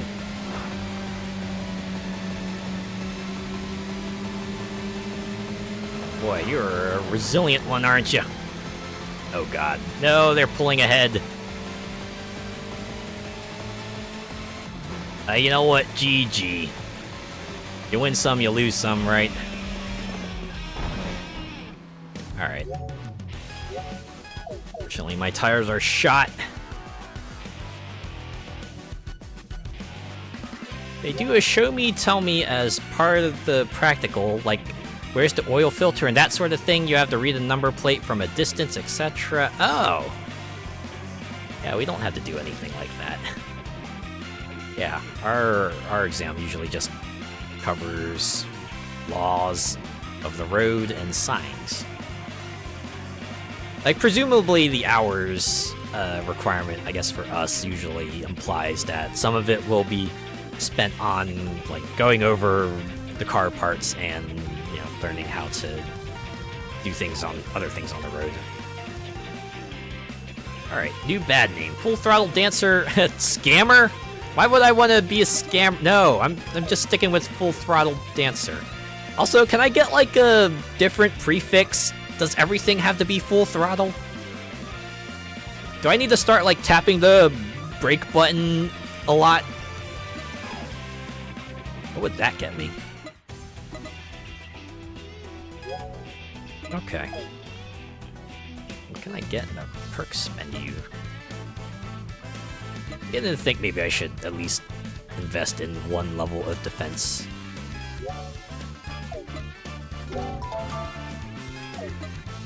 Just try to short my defenses there, because my SP does drain like super quick.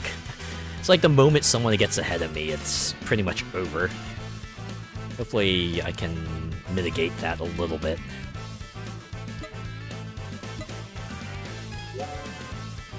Yeah, I can't get the next Nissan. It's too far down.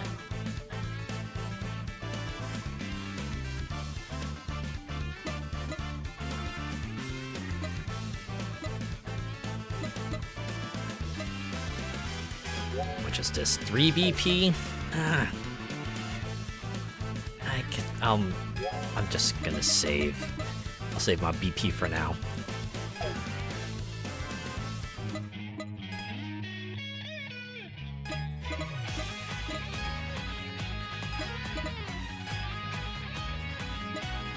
Fortunately, wallet upgrades are locked off and about to hit the new cap, so maybe I'll consider picking up another car.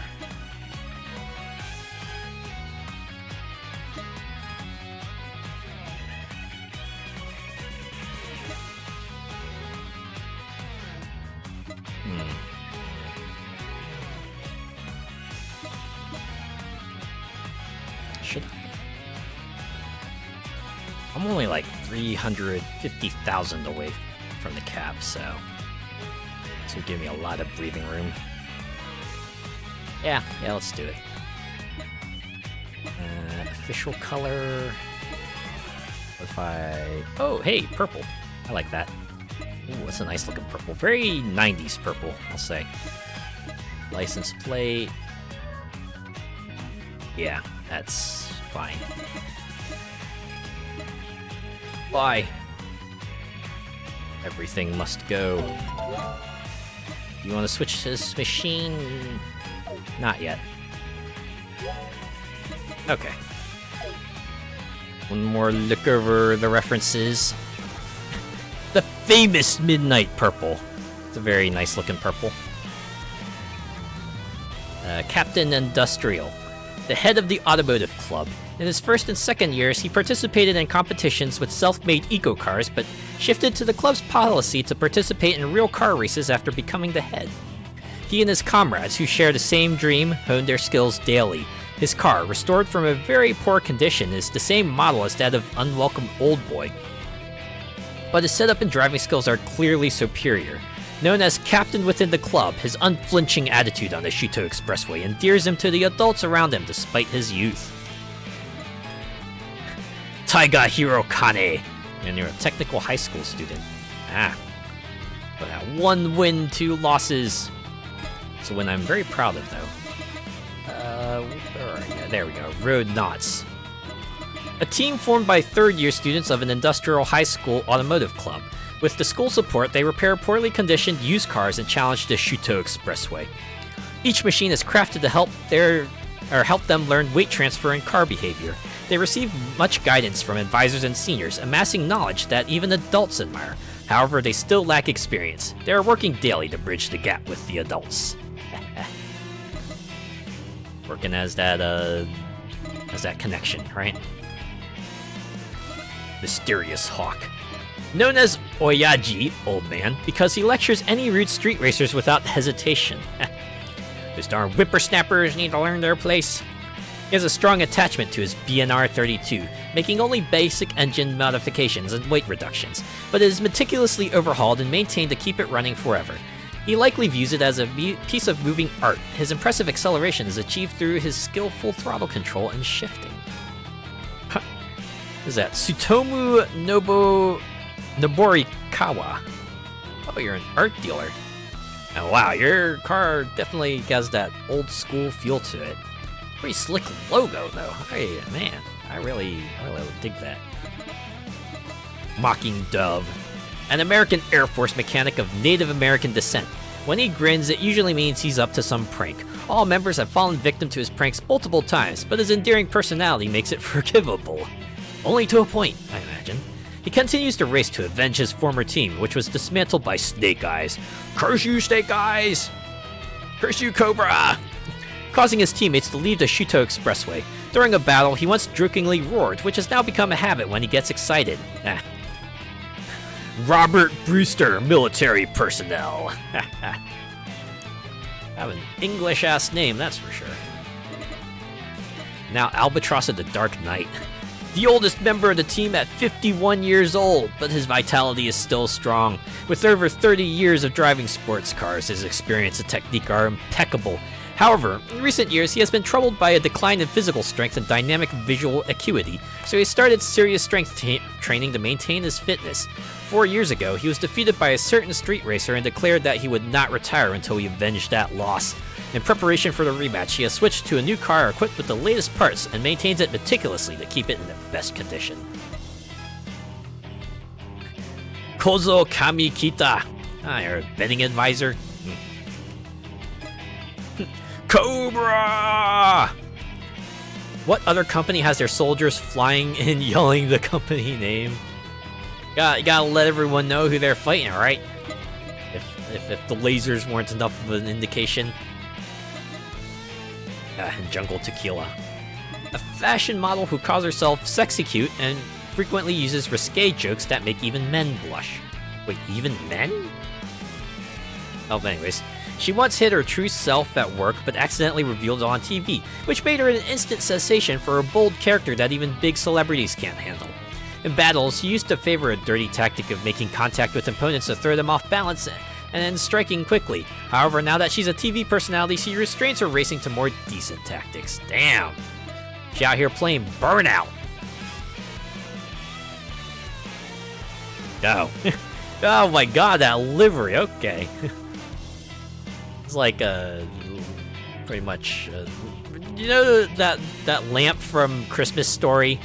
Right, the one that's just like a leg with a fishnet stocking? That's what this reminds me of. They went for like strappy sandals instead of like heels or something. Oh, you know what? I didn't catch the name. Whoops. Alright, so what was their name? Ann Giacomo. Ah, okay. And yeah, you are a fashion model. Wanderer. Okay, so this is all... Yeah, this is all the tips we've had before.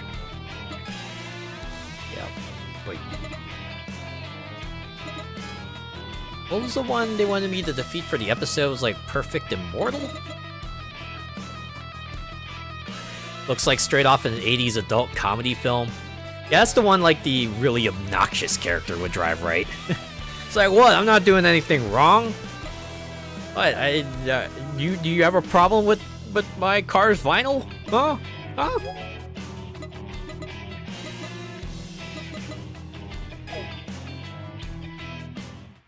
Okay.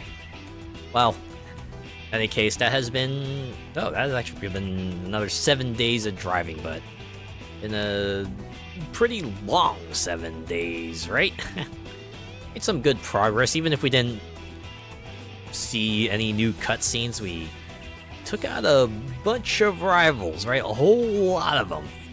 Just went and took them all down, and went and like uncovered all the other ramps on the Shuto Expressway. So pretty much got our pick of where to start. So wherever those new rivals might show up, we'll be there to take them on.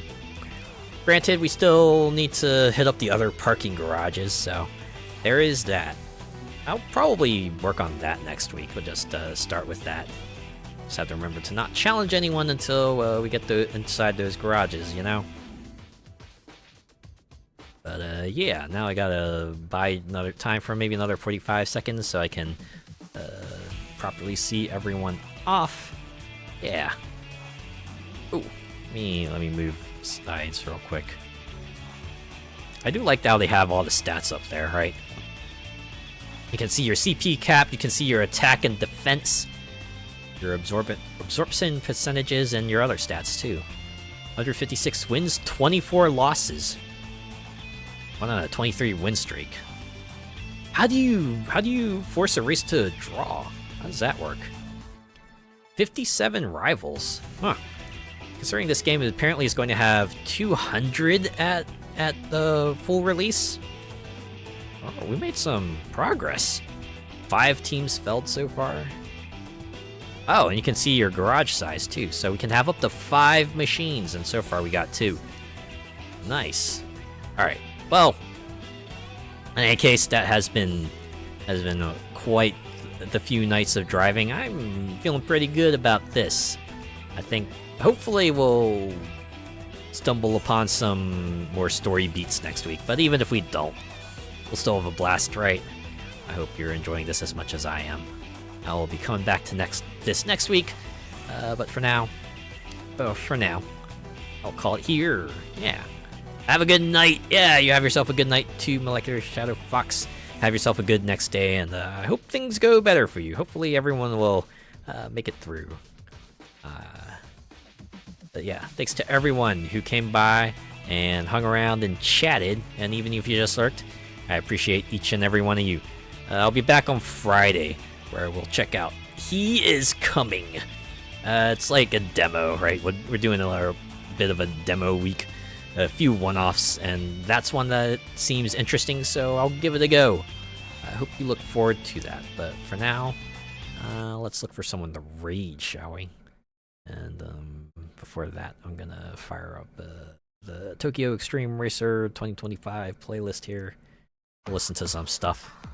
Yeah, enjoy yourself. Some tunes, right? All right. Oh, there we go. Okay. Let's see who's on. Well, who's on now?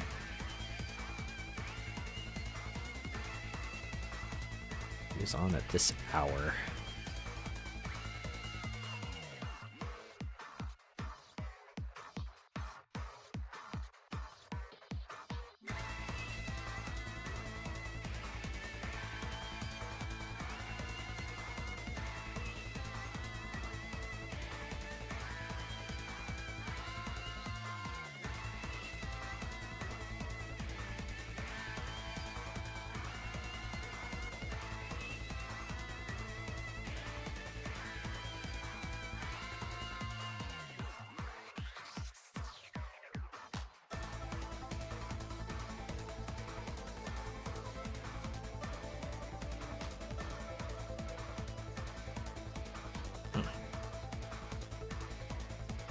A lot of cool folks on here.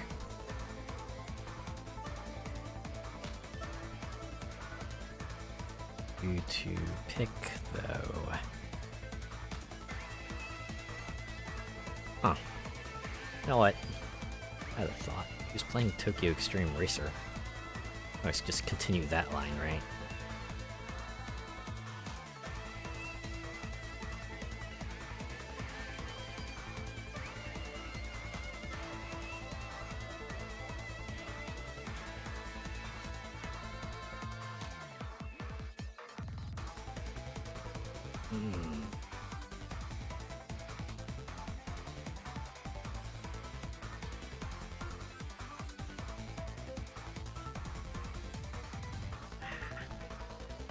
There's one VTuber playing it, but they are a much larger audience. I'm a bit intimidated.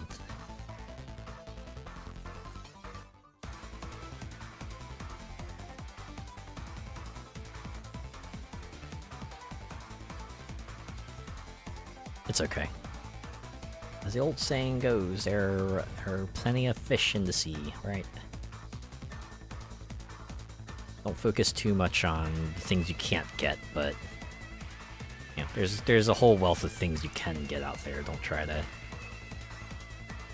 get too bogged down by other things, right?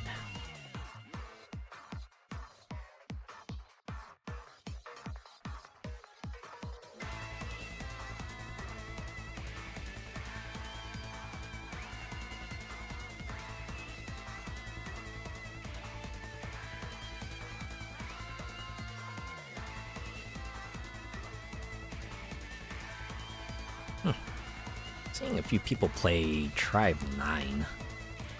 I have no idea what that is. Maybe we should look it up. Seemed kinda interesting.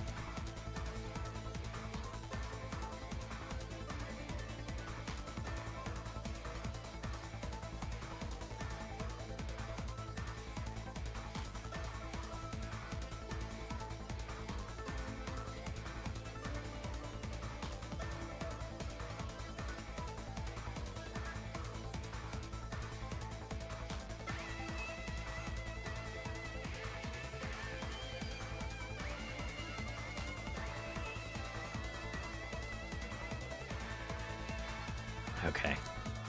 I think I found someone. I kind of like the way their model looks, so let's go right into them. First, let's see if they have raids open.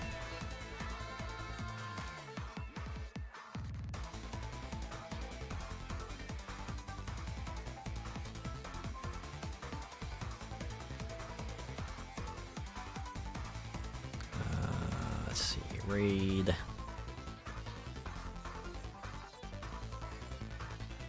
Alright. Yep, looks like it. Okay. Raid message is... it's gonna be easy. As long as we play Tokyo Xtreme Racer, this will be an easy one.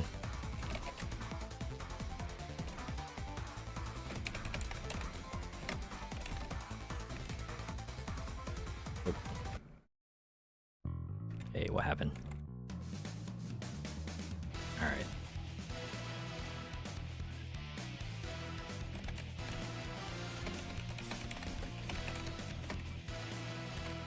There. Our raid message is Tokyo Extreme Raid, and where we're going to raid into tonight is Tofu Koji. They're playing Valorant, so we're just gonna keep up the intense pace, right? It'll be a different kind of intensity, but yeah, let's go over there and give them our support, shall we?